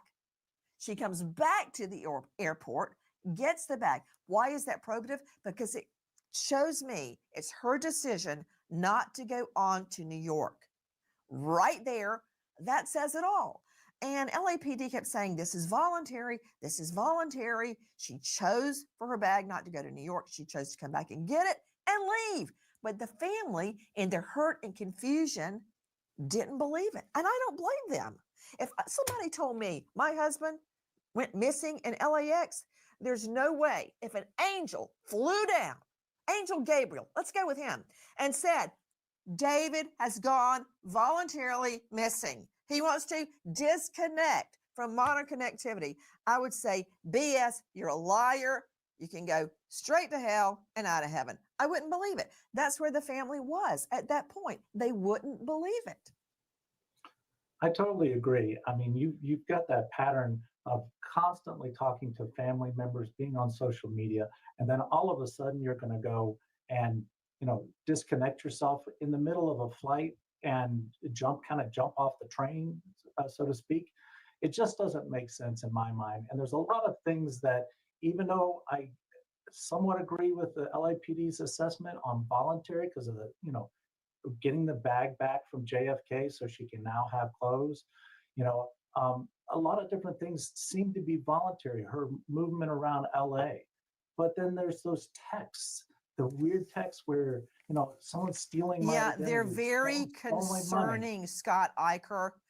Steve Fisher has been on this. He's a missing persons private investigator, search and rescue specialist, and owner of Search Investigations. Steve, you've been working on this and investigating it yourself. What do you make of it? To me, that's the big tell, that she got her bag back and left. This is it was planned. I know a lot about this case, and there's a lot that the family has not disclosed. She was estranged from multiple members of her family. This was definitely planned. She recalled her bags. Listen, it's her in Mexico. I've worked with Greyhound to obtain verification of her buying the ticket. I felt that this had gone on too long, and that's why the other day I announced that, and I said the reason I was doing it, telling that she got on the 6:35 a.m. to San Ysidro, was because it was time for LAPD to come out with a press conference, and they finally did it that afternoon. But there's a lot more to this story, but it's her. I've seen other angles of this shot, and for whatever reason, the family doesn't want to accept it. But I think it's important to remember that all these resources that have been poured in and everything, Hannah did not request it. She was already in Mexico by the time this started, and she did not request any of this. I understand why the family's searching for her, but there's also a lot that they've known for a while that they have not disclosed, such as the Greyhound, her being at the Greyhound station. Can you put him up, please? I want to see Scott Fisher. Oh, by the way, look at that shot right there. Hold it. That's where our friends at Fox 11. See, she is there. I can try to figure out if you can see that, Scott Fisher. Is that her retrieving her bag in a different outfit, or is that her buying her bus ticket? This is her I worked with Greyhound. This is Greyhound station at Union Station in Los Angeles, and she used her passport as ID. When they asked her for her phone number, she said she no longer had a phone. It is determined that Hannah's phone last pinged around 4 p.m. Monday, November 11th at LAX with no new activity. The phone has not been found. The family obtained surveillance footage showing Hannah Kobayashi around the Metro train station near Crypto.com Arena. In that video, she appears to be accompanied by someone. The family posts on social media that the video shows Hannah is not alone and, quote, does not appear to be in good condition. Straight back out to Steve Fisher joining us, missing persons private investigator, search and rescue expert, and owner of searchinvestigations.org. Steve, let me understand. You're saying that you looked at the Greyhound bus photo that we were just showing, and that you have determined she took the Metro. I mean, this sounds like a seasoned traveler. Hey guys, this is from Fox 11. A seasoned traveler that knows how to catch the Metro at LAX, take the Metro, which is, like a subway or a rapid transit, all the way to Union Station. There, she buys a one-way ticket, no plan to come back, one-way ticket to San Ysidro. And when you get off at San Ysidro, you are directly on the path to go across the border. It's a tunnel, correct? Yes, you're steps away from it. If you're going to San Ysidro, you're crossing the border, most likely. I mean, there's no other reason to go.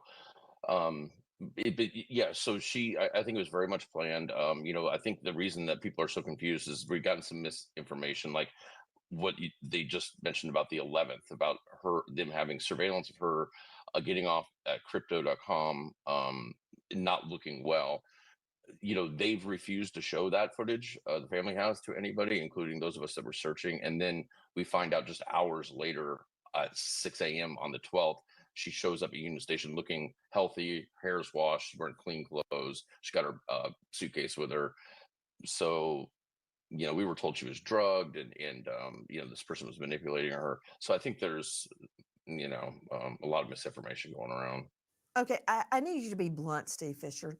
If you come on Crime Stories, Sure. we don't partake in niceties. When you say misinformation, just call it what it is. What are you talking about? What misinformation? Because if I saw my husband, my daughter, my son wandering around LA with a bag, showing up at Union Station, showing up at Crypto Arena, wandering through the Grove, sending me odd texts about how she's being controlled and someone's taken all her money, I would be really worried that someone was either controlling her, that had some sort of a mental breakdown, that someone had given them drugs. But you're telling me it's misinformation.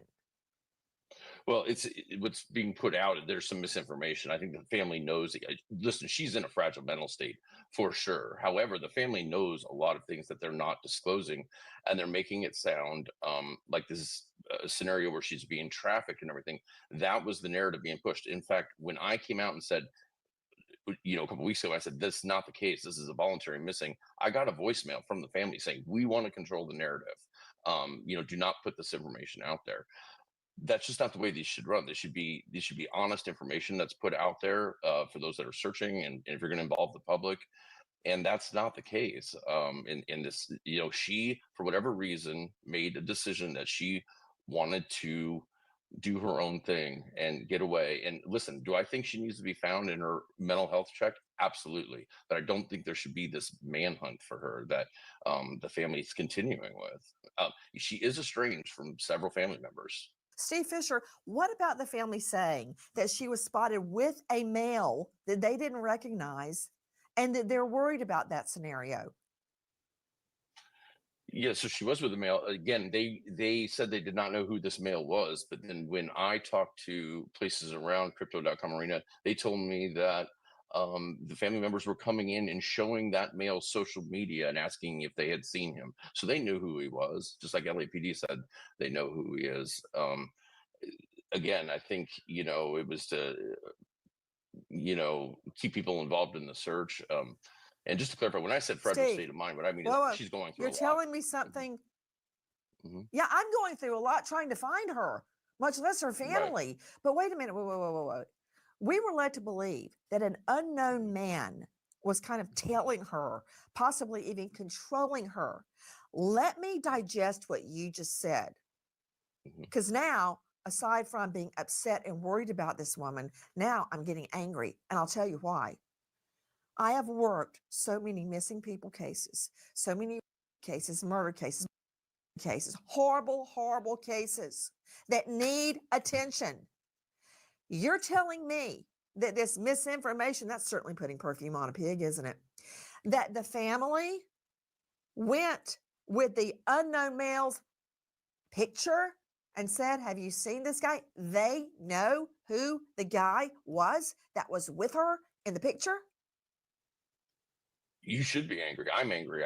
There's a lot of wasted time in this. Yes. Is that a yes?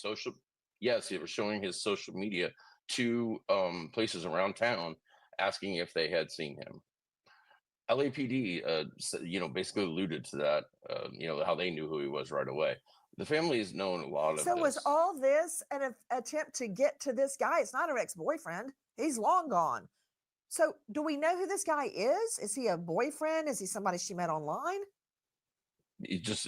Literally just somebody that she met in town. He wasn't the big bad guy we were told that she was drugged, for certain was drugged, and he was controlling her. It's just not true. Do you know, much less me and our staff, how many hours we have spent on the phone, pouring through social media, trying to investigate our contacts out in LA, beating the street, trying to find things out. And all along, she was with some guy that she met, what, in the Grove? Have they been chumming around? What, did she use a shower and blow dryer? What?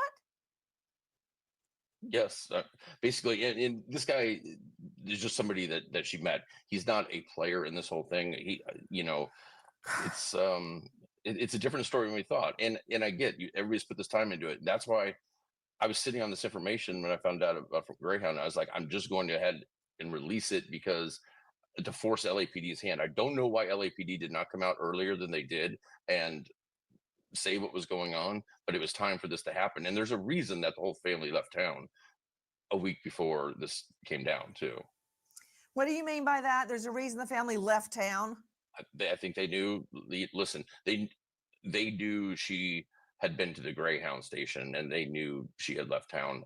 I'm not saying they knew about that she went into Mexico, because I think LAPD did hold that back, but they knew she was in town, and that's when the aunt and everybody left town. A week and a half ago, and the search stopped.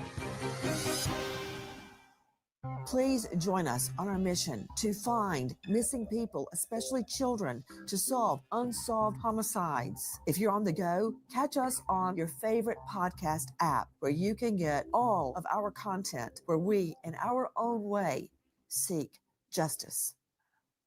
Where is a Hawaiian beauty, Hana Kobayashi, seemingly vanishing at LAX, the LA airport? That is not at all what happened, based on what we are learning. Have we all been dragged along on a merry wild goose chase? Take a listen to what Chief Jim McDonald, LAPD, said.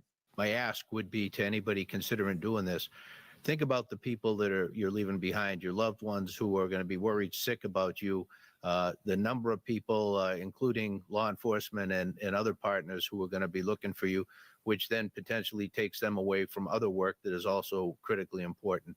So there's a lot other than somebody just deciding that they want to leave and disconnect. Consider those that are behind you and those that will be impacted by your actions.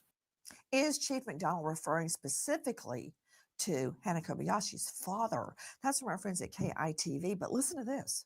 Ryan Kobayashi, the estranged father of Hana Kobayashi, arrives in Los Angeles to join the search for his daughter. After 11 days of searching, Ryan Kobayashi is found dead around 4 a.m. near a parking structure at LAX. The Los Angeles medical examiner says the cause of death is multiple blunt force trauma injuries.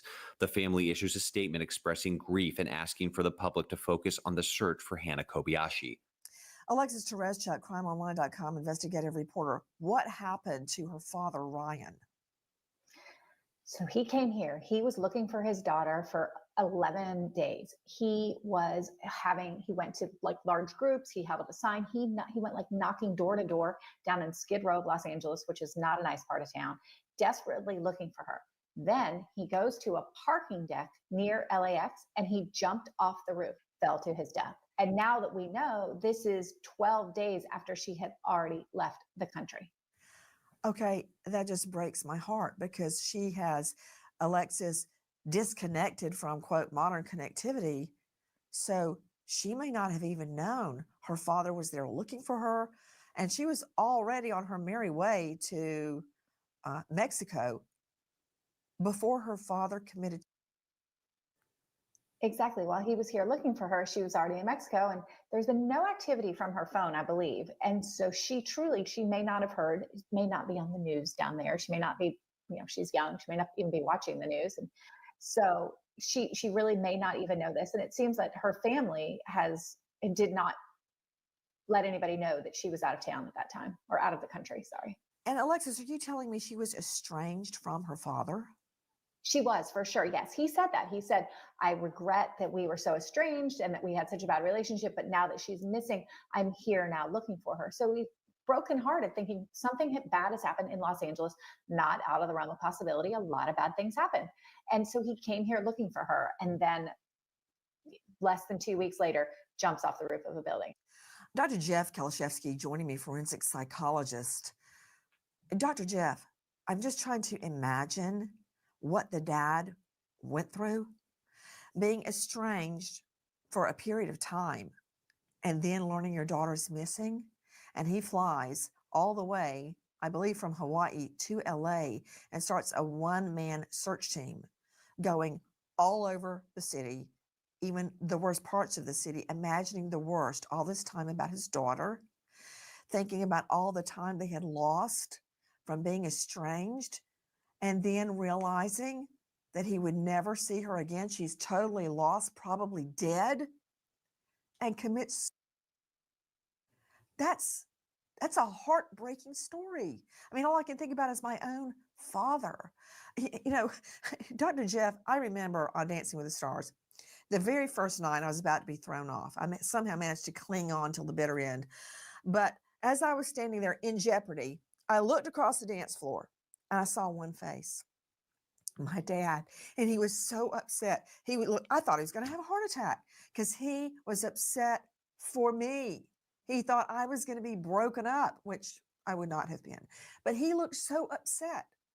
I can't imagine this father trying to make up for lost time, trying to find his daughter, and coming to the realization that she was most likely dead. When the private investigator mentioned that there's some odd family dynamics and involvement in this case, you know, I start to wonder, the estranged father, what information was he being provided by the family that sort of increased his despair and put him in a state of mind where he felt the only way out of this agony was to take his own life. What about it, Steve Fisher? You have personally investigated Hana Kobayashi's disappearance. You mentioned earlier, and now I'm following up on it, that she was estranged from several members of her family. Could you explain what you mean by that? Well, it's simply that. I mean, you know, she did not have a relationship with her father. There was tension with other family members. So, you know, I mean, this all kind of makes sense. Tension Her, over you know, what? Tension over what? well, I don't know the exact details. I didn't get into that, you know, what those dynamics were, like what the actual triggers were. However, it was evident, and you know, I have talked to people that are close with her on the island, friends and whatnot, and you know, this is not a secret. In fact, I heard her father telling people that he was using this as an opportunity to get back in her life. I actually suggested to the family, I didn't think it was a good idea for him to be a press point person, could drive her further away. Now, of course, she's already in Mexico. We know now by the time this is happening, but you know, there's a lot more to the story. I do believe there's going to be a lot more that comes out.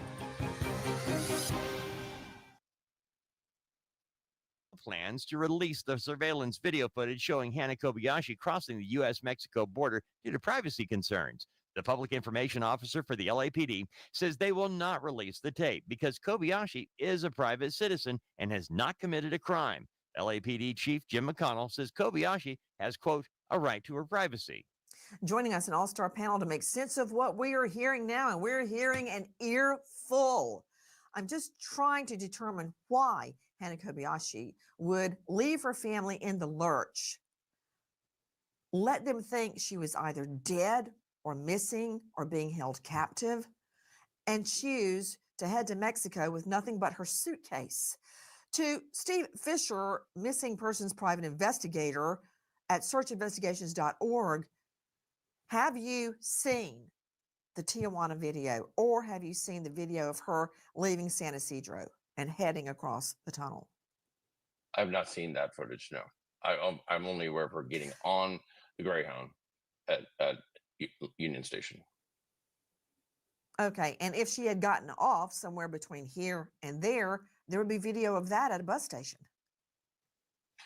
There's definitely video of her. There's video at San Ysidro Station, and absolutely, Customs Border Patrol has, you know, facial recognition cameras and everything as you're entering. And listen, there's been sightings of her down south of Tijuana as well. What about that, Scott Eicher, founding member, FBI Cellular Analysis Survey Team?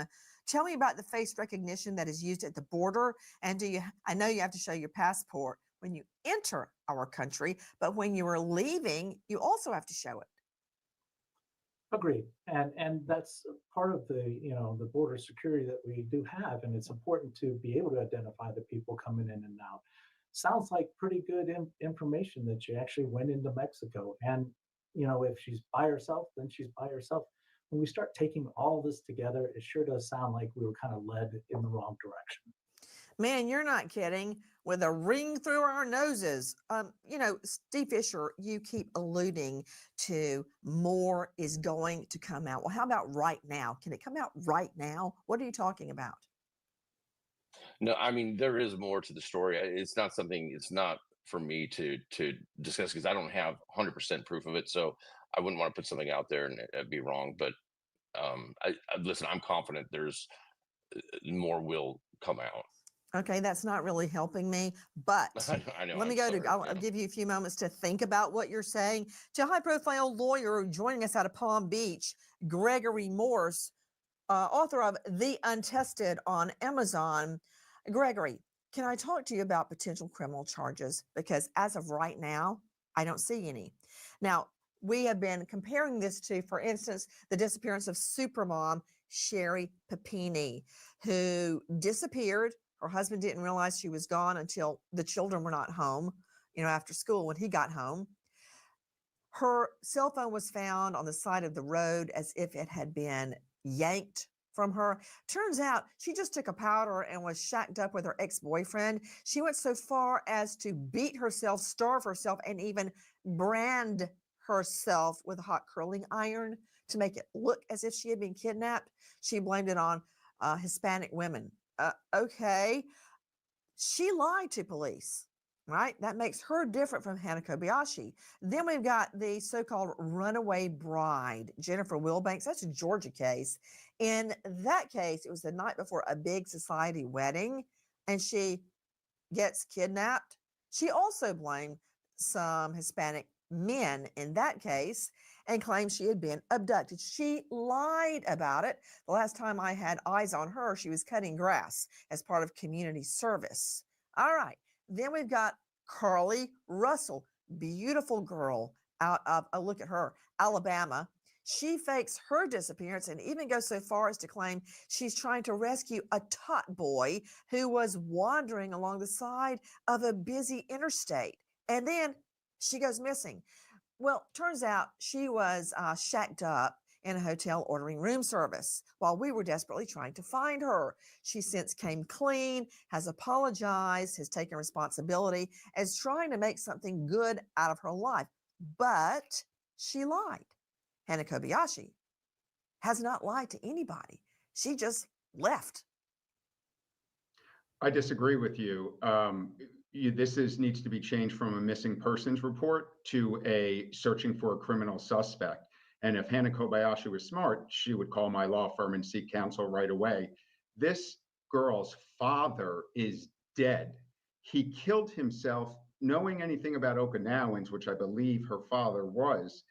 This is an honorable culture. It is foreseeable that he would take this so heavy. And if his daughter knew that and set this course in action that led to his death, I think there's a chance that the police can be searching for or looking into this for a murder 2 charge. You were a prosecutor, Nancy, and if you know from maybe about a decade ago, I think it was Suffolk County, New York, that started charging murder 2 for DUI manslaughters. Most places that doesn't matter anymore because they're the same type of sentence usually. So this is something that is unique, but those texts that were sent claiming she was lost her money and kidnapped, this directed a story. That's her lying. Very different than the story that you did on the guy who went to Uzbekistan. He didn't contact the police until recently. He should have watched her show because now he's made some statements that could get him charged with a crime. But initially he didn't. So Hannah Kobayashi is your typical, it seems to me from what I've read, she doesn't have a real job. She's 30 years old. She's floundering in life and set on this course of motion, maybe taken advantage of by a cult. Sure, that is definitely seems like what this is. But her father is dead, and she sent information. I have never heard, and I'm racking my memory, a worse distortion of the criminal code in my life. There is no way that this girl, and I don't care if she's unemployed, I don't care if she's a deadbeat mooching off her family, I don't know if she is or not, but there is no way that she could have foreseen her father, with whom she hasn't spoken to in a long period of time, is going to fly to LA. She have to be a clairvoyant to figure out he's going to fly to LA, look for her, and then jump off a parking deck roof. That's crazy talk. Okay. I don't know if you're just trying to get a client. I don't think you're that hard up, but there's no way there's a murder 2 charge in this. No, cut his mic right now, because I'm not going to be responsible for disseminating falsities regarding the law. If you can put him up, I'd like to see him react to what I'm saying. But this woman is not going to be charged with murder 2. She left on her own. And you say, she lied. She lied. Yeah, she lied to her mother.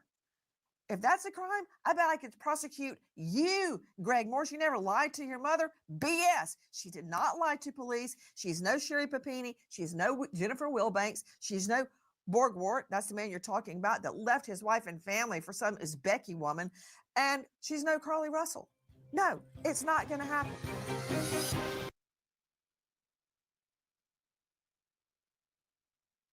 Exhausted family and friends, but they still push forward in the search for Hana Kobayashi. But a shocking twist just might crack the case open. Hana Kobayashi spotted crossing the Mexico border. At this hour, the family is asking LAPD and others to continue the search for Hana Kobayashi. To Steve Fisher, who has been part of the investigation, local law enforcement is saying no way, and they're dropping this like a hot potato. And they say that that absolutely is her in Tijuana, case closed. Correct. And she, so she'll be flagged at immigration when she comes back across. And that's where they're going to talk to her and evaluate her. But for the family to be pushing this private search to continue, and that's really putting people in harm's way. Tijuana, going through that border, is not a place to be going and looking and snooping around. You don't have any right, you don't have your rights as an American citizen over there. It's going to get somebody hurt. What they need to do is they need to have a investigator that can find her quickly, and a physician on call that can evaluate her, and limit it to that. But this should not be public anymore, as far as I'm concerned. It's going to get somebody hurt, and it's going to drive her further into isolation. Steve, it's my understanding that Hana Kobayashi's aunt, Larie Pigeon, is saying that she is still concerned about Hana's safety, and that concern has not lessened since she discovered Hana has crossed the border into Mexico. In fact, she's even more worried that she is now in a location with which she is not familiar. I agree. Listen, it's not the safest place in the world, that's for sure. I mean, my brother happens to live down there. There is an expat community. However, she's doing this publicly now. I understand the part when they thought she was in Los Angeles, but now she's in a different country. I think it's got to be very sensitive. It needs to be done with qualified professionals and call off the public search for it. It's like there's a bounty on her almost, and there's people are, crossing the border now, going and looking for her. I just think it's a recipe for disaster. And it also, well, I would look for my family too, even if they voluntarily disassociated, because I would be so worried about them. But what about the private detective and retired FBI Tom Simon, who says he wants LAPD to release the Customs and Border Protection video to make sure that's really her? I don't know what to say besides it's her. I mean, I have seen, so listen, that's her. That's all I can say on it. But when you say that about the family is not here looking for her. They're asking others to do it, but they're in Hawaii and the aunts in Palm Springs. They're not on the ground searching. So bottom line, we've all been taken down a rabbit hole. Tens of thousands of dollars have been spent looking for a woman that wanted to unplug her cell phone. Okay. As of right now, I don't see a crime. I'm the last person that would say that, but I don't see a crime in her decision to take off. Let's stop and remember a real American hero, Deputy Sheriff Jose Angel de Leon, Warren County Sheriff's North Carolina, just 24, killed in a vehicle crash responding to a DOMREL, a domestic relation violence call. survived by his loving partner, Anna, and son, Kingsley, who was sentenced to life without his father. American hero, Deputy Sheriff Jose Angel de Leon. Thank you to our guests for being with us. We don't always like the news, but we have to accept and wrestle with the news. And especially thank you to you for being with us tonight and every night. Nancy Grace signing off. I'll see you tomorrow night, 6 to 9 o'clock sharp Eastern. And until then, good night. Okay, guys. I basically missed that whole thing. Sorry. I was eating a pizza. And then, yeah. Okay. Sorry guys. I feel like today, I don't know. I feel like starting this live, I felt like I had like a lot of good stuff, but then as I was going through it, maybe I just didn't go through it in the right order or something. As I was going through it, it just felt like dull. Like, wait a minute. I swear I had more stuff, or it was more interesting when I was looking through it the first time, I guess. I think it's like I can never figure out like what order would be the best. I don't know. I just kind of randomly go through everything. But I went through everything I wanted to. I mean, I thought that was really interesting. That stuff about her dad. Nobody seemed like interested. I thought that was a huge thing.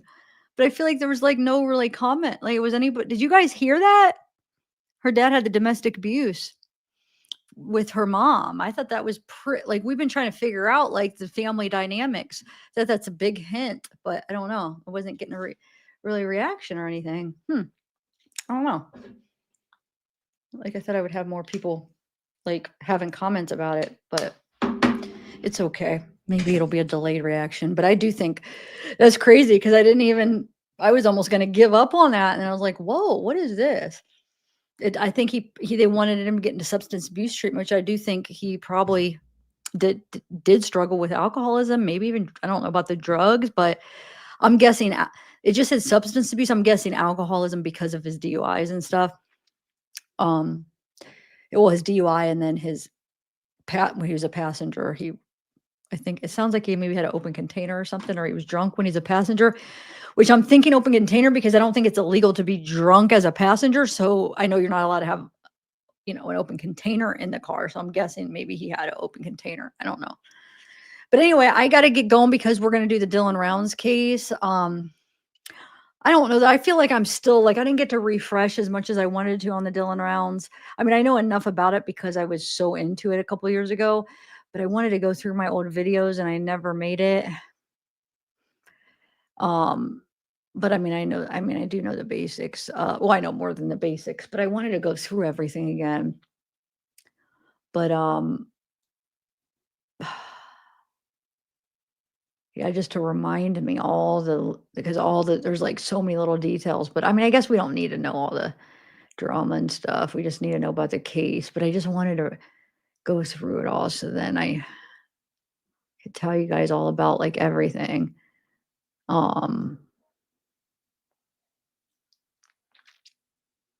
What was the one guy? Hold on, I gotta remember the one guy's name. Oh my God. See, and then I'm forgetting a couple people's names. I'm not gonna have time to do it now. Okay, so yeah, I'm gonna I got the thumbnail. Thanks to Sarah. Help me out because sometimes I did have one ready. I was just gonna put up a picture of him because I didn't have one done yet, but she made one for me. Okay, yeah, come back, guys. I'm gonna put the reminder up, and I already ate my pizza. So, interrogation files, are you ready now?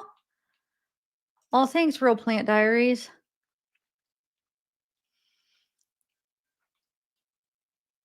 And if you guys have any information on the Hannah stuff, send it to me. I'm interested in it. That case has got me now, and then I'm still waiting on the Wade stuff. That probably next week, guys. I should have it. I'm guessing I sent them the thing out yesterday.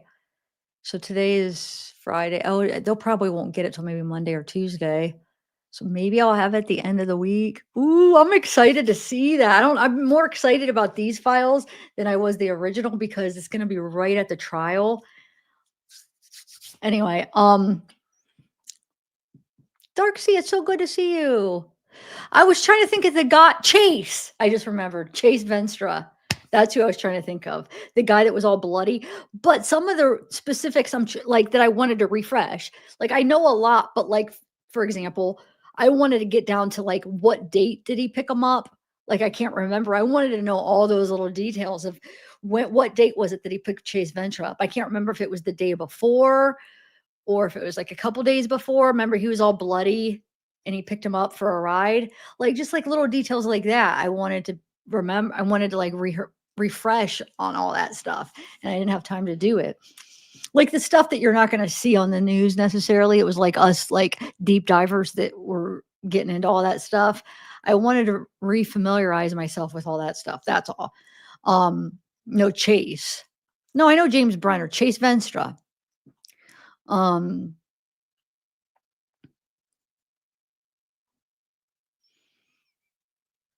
Wait, silence. Okay. Hey, Miss Espinosa. I am also ordering another thing from Wade too that I don't know if it's gonna be any good because it'd be more current, a current thing, but they asked me like something if I wanted this specific thing, and I said, yeah. Like I was just like, yeah, I want it all, you know. And then they responded like, this is what we don't have this, we have this, this, and this. And I just don't know what that's gonna include. It might be something stupid, it might be something interesting, but it'll be current stuff. I guess we'll see. We'll see. It might be like something like so. Well, it's probably gonna be somewhat interesting. Yeah, Dylan's gonna be right now, like probably in a few minutes. I'm just gonna put up. Actually, you know what I could do? Hold on, stay, guys. I could well, if you're ready, are you ready? Interrogation files. I could. What do you call that? Interject or what? I forget what they call it. Like place you guys. Hold on, I gotta put a reminder. I could make all you guys go into that live if you want. I don't even know what to call the title. Hold on. Oh my God, I'm so bad. If you haven't noticed, I wait to the last minute to do a title. Like I just like when I have it up and I'm putting it in, I just try to think of it, which I know because I'm not that guy. I hate writing. I'm not creative when it comes to like words. So it's like I struggle with titles. I really do. Because I don't want to be clickbait at all, but you still do want to put something like that grabs people's attention. This is your job. That's the whole point. You want to be successful. You want to be able to like make it interesting, the thumbnail and the title, so it grabs people's attention and makes them want to click on it. So, but I also don't want to be clickbait, which I'm not. If my titles are so like exact, I get accused of clickbait. I am so far from clickbait. It's not even funny. I try to make it like add like something that might grab your attention. I'm not like most of mine is just basically what it is. And half the time you only have 100 characters, which includes spaces. So that is not a lot. Try to like type something out with 100 characters. It's not. And so like a lot of times I'm planning on doing a bunch of stuff on my lives. So I'll just pick like maybe one thing that I could fit in or two things. So it's not going to be every single thing that your title is, but it will be at least one thing, you know? I never clickbait. I don't think people know what clickbait is, or they like don't even watch my video. They watch a part of it and be like, that's not what that is. And it's like, yeah, that's going to be in there somewhere. That'll be in there. I can't do a whole summary of what my video is for a title. You can't do that, but it's just funny. But my point is yeah, my titles are usually very basic and like they aren't very good at grabbing people in. But sometimes if it's like I could think of something good because it's like, ooh, I could come up with something and sometimes I can, but a lot of times I can't. Because writing and creativity in that area, I never been good at. I'm good at thumbnails. I like my thumbnails. I feel like, but sometimes I just don't have time and I'm like, oh, I have to rush, but I feel like I'm pretty good at thumbnails. That kind of creativeness, I feel like I'm good at like art and that kind of thing, but like words, no way. As you can see, how I talk, I'm not good with words. But yeah.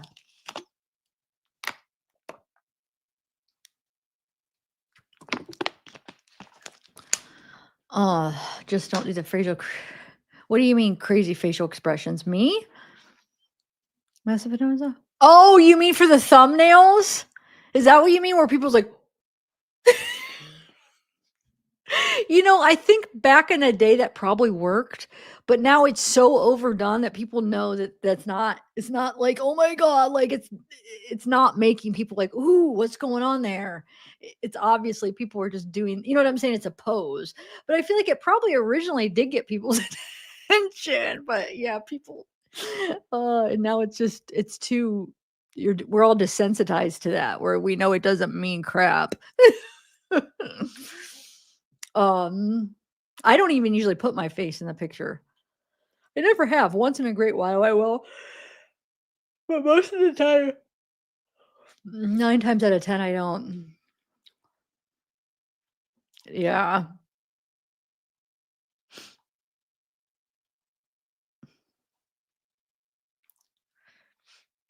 Yeah. That's funny. Oh, Chief. Oh, cool. Masters in what? Oh, thanks, Casey. Oh, thanks, Christina. Okay, yeah, cool. Let me get that. Hold on. Let me do my. I know, right? Dylan Rounds. Well, you'll find out. It's a really interesting case. It's a murder case. Interrogation Files did a video on it. That's been like a couple weeks ago. And he sent me over because you order files. Well, he ordered the files because he orders the files on the cases he does. This channel is really good if you want to check it out. So he orders the files and he does it like where he combines them all into like a, like takes pieces out to combine it into like a video, that's the kind of stuff takes so much time.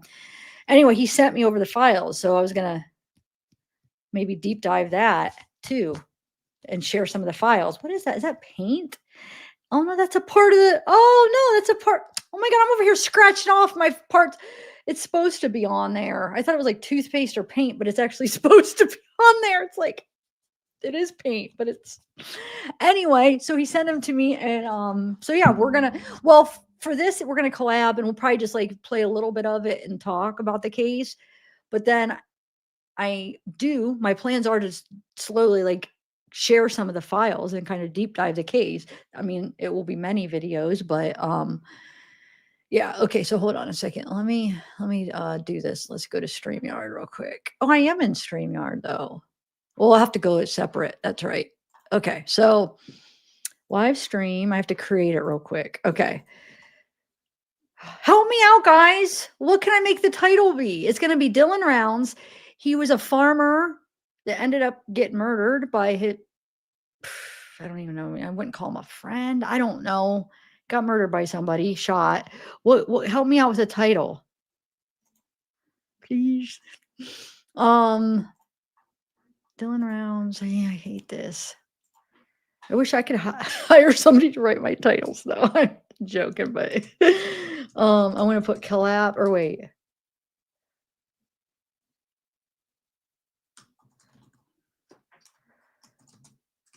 I could do don't want to miss. See, I never do that kind of stuff, but maybe I should. Or I put special guest.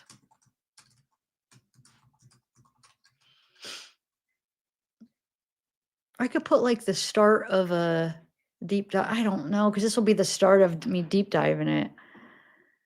Well, I don't even know. We're just going to talk about the case because he covered it. So there's no really specifics. I guess where it takes us. I was going to maybe show a couple of videos, talk about it, ask him what he thinks about it, kind of just talk about the case. And I could even maybe talk about some of the people I met through the case too. I've tried that AI crap. Oh, AI is overrated. It really is. I'm telling you. I've tried the Chat GPT that everybody's like amazing. It didn't even pick up current stuff. Like I forget what case I tried just to test it out. I tried to type in like let's say Delphi. It might have been Delphi. It didn't even pick up a lot of the current stuff going on. It's like, why is that so amazing? I think it's overrated. And then AI, I have an AI on my editor and I've used it to try to just to see what it would come up with for like thumbnails or titles. I mean, it's okay. I guess it's okay. I have used it a couple times for titles, but I don't know. I think it's overrated. Oh, that's actually really good. That is.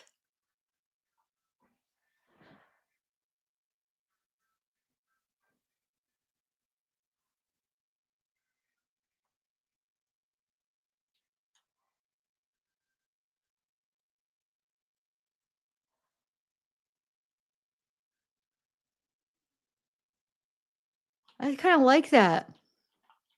What do you guys think?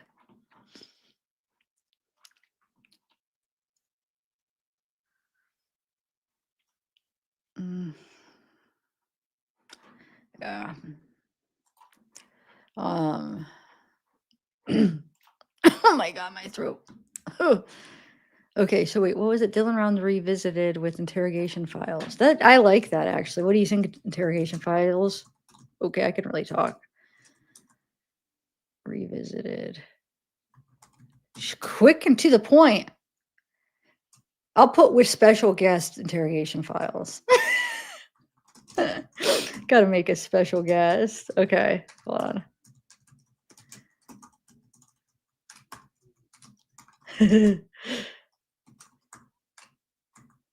Okay. Hey, that's good enough right now, right? I'll just put on 8:30, but it'll probably be before 8:30. But let me just put that because I could always go early. Okay. Create. Okay. All right. Hold on one second, guys. Stay, because I'm gonna make you guys go over there. Just hold on. Now let me go to my channel real quick. Just give me a minute, guys. Well, let me take Nancy Grace off. Hi, Nancy. How are you? Oh, I love her. I missed her. I missed this. Was it a good episode? I went downstairs. I was talking to my mom and eating pizza, and she told me, you know how she got Zeke. Let me just tell you the story real quick. How she got Zeke to shut up. He stood there, and he was barking at the food. My mom had food. He must not want what she wants. She tried to mix in different treats. He wouldn't eat it. Just barked at the food. So she put him down our basement's done. It's like a house down the basement. You know, it's got its own kitchen. It's got carpet. It's not like this horrible dungy basement. But she put him down there because he doesn't like to be by himself. He's always got somebody. That's what I'm saying. He's so spoiled. So she put him down there. She said she had to do it 3 times. And I'm like, for how long? Only a few minutes because we spoiled the little brat. So a couple minutes, she let him out, thought it would work. It didn't work. Put him down 3rd time finally. Because when I said, well, how long? And she said, only like 5 minutes. So put him down again. The 3rd time worked. And he just like ran to my grandma and just shut up. Because he can't stand me by himself. That's funny. Okay. Input eat that clickbaiter. Oh, you're funny. Oh, should I put special? But what does that even mean, interrogation files? Wait, if you put it in quotes. I don't get, wait, remind me what that would mean. I have it. Hold on, I did put special, but I didn't put it in quotes. But hold on one second. Let me finish this. We could just push you guys all over there.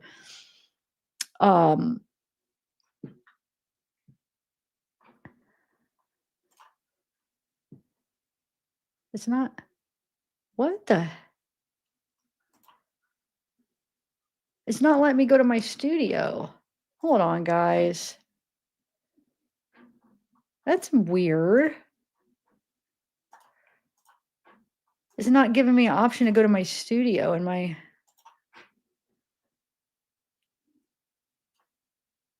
What the heck? Hold on. This is.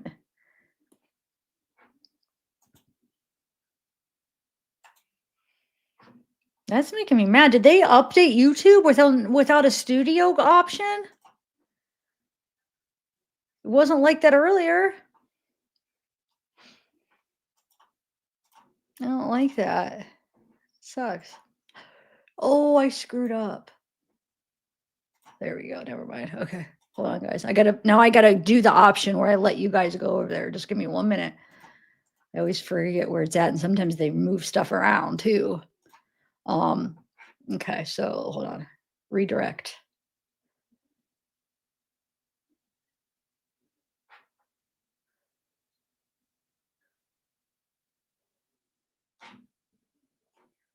I think I do it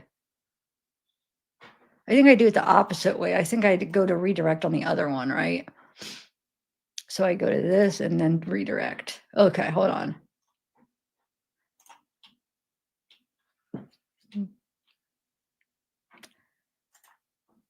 Okay, add. Yeah. Okay, this should work now. So when I end it, you guys should be redirected over there. It should. Nobody will be there because then I have to go over there after that. So I'm not there yet, but I will be there, guys. Hold on. Where are you guys at? I feel like I gotta floss my teeth. I ate that pizza. Okay, so oh gee, yeah. I know I talk to myself. That's one of the little weirdo things I do.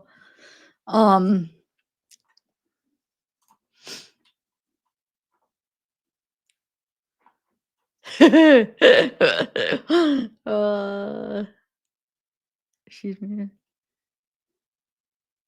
Yeah, that's true. All right, you guys ready? Yeah, I think it's Mariana. Either Mariana or Marina. Actually, before I end this, hold on. I want to see something. I want to make sure there's not like anything big.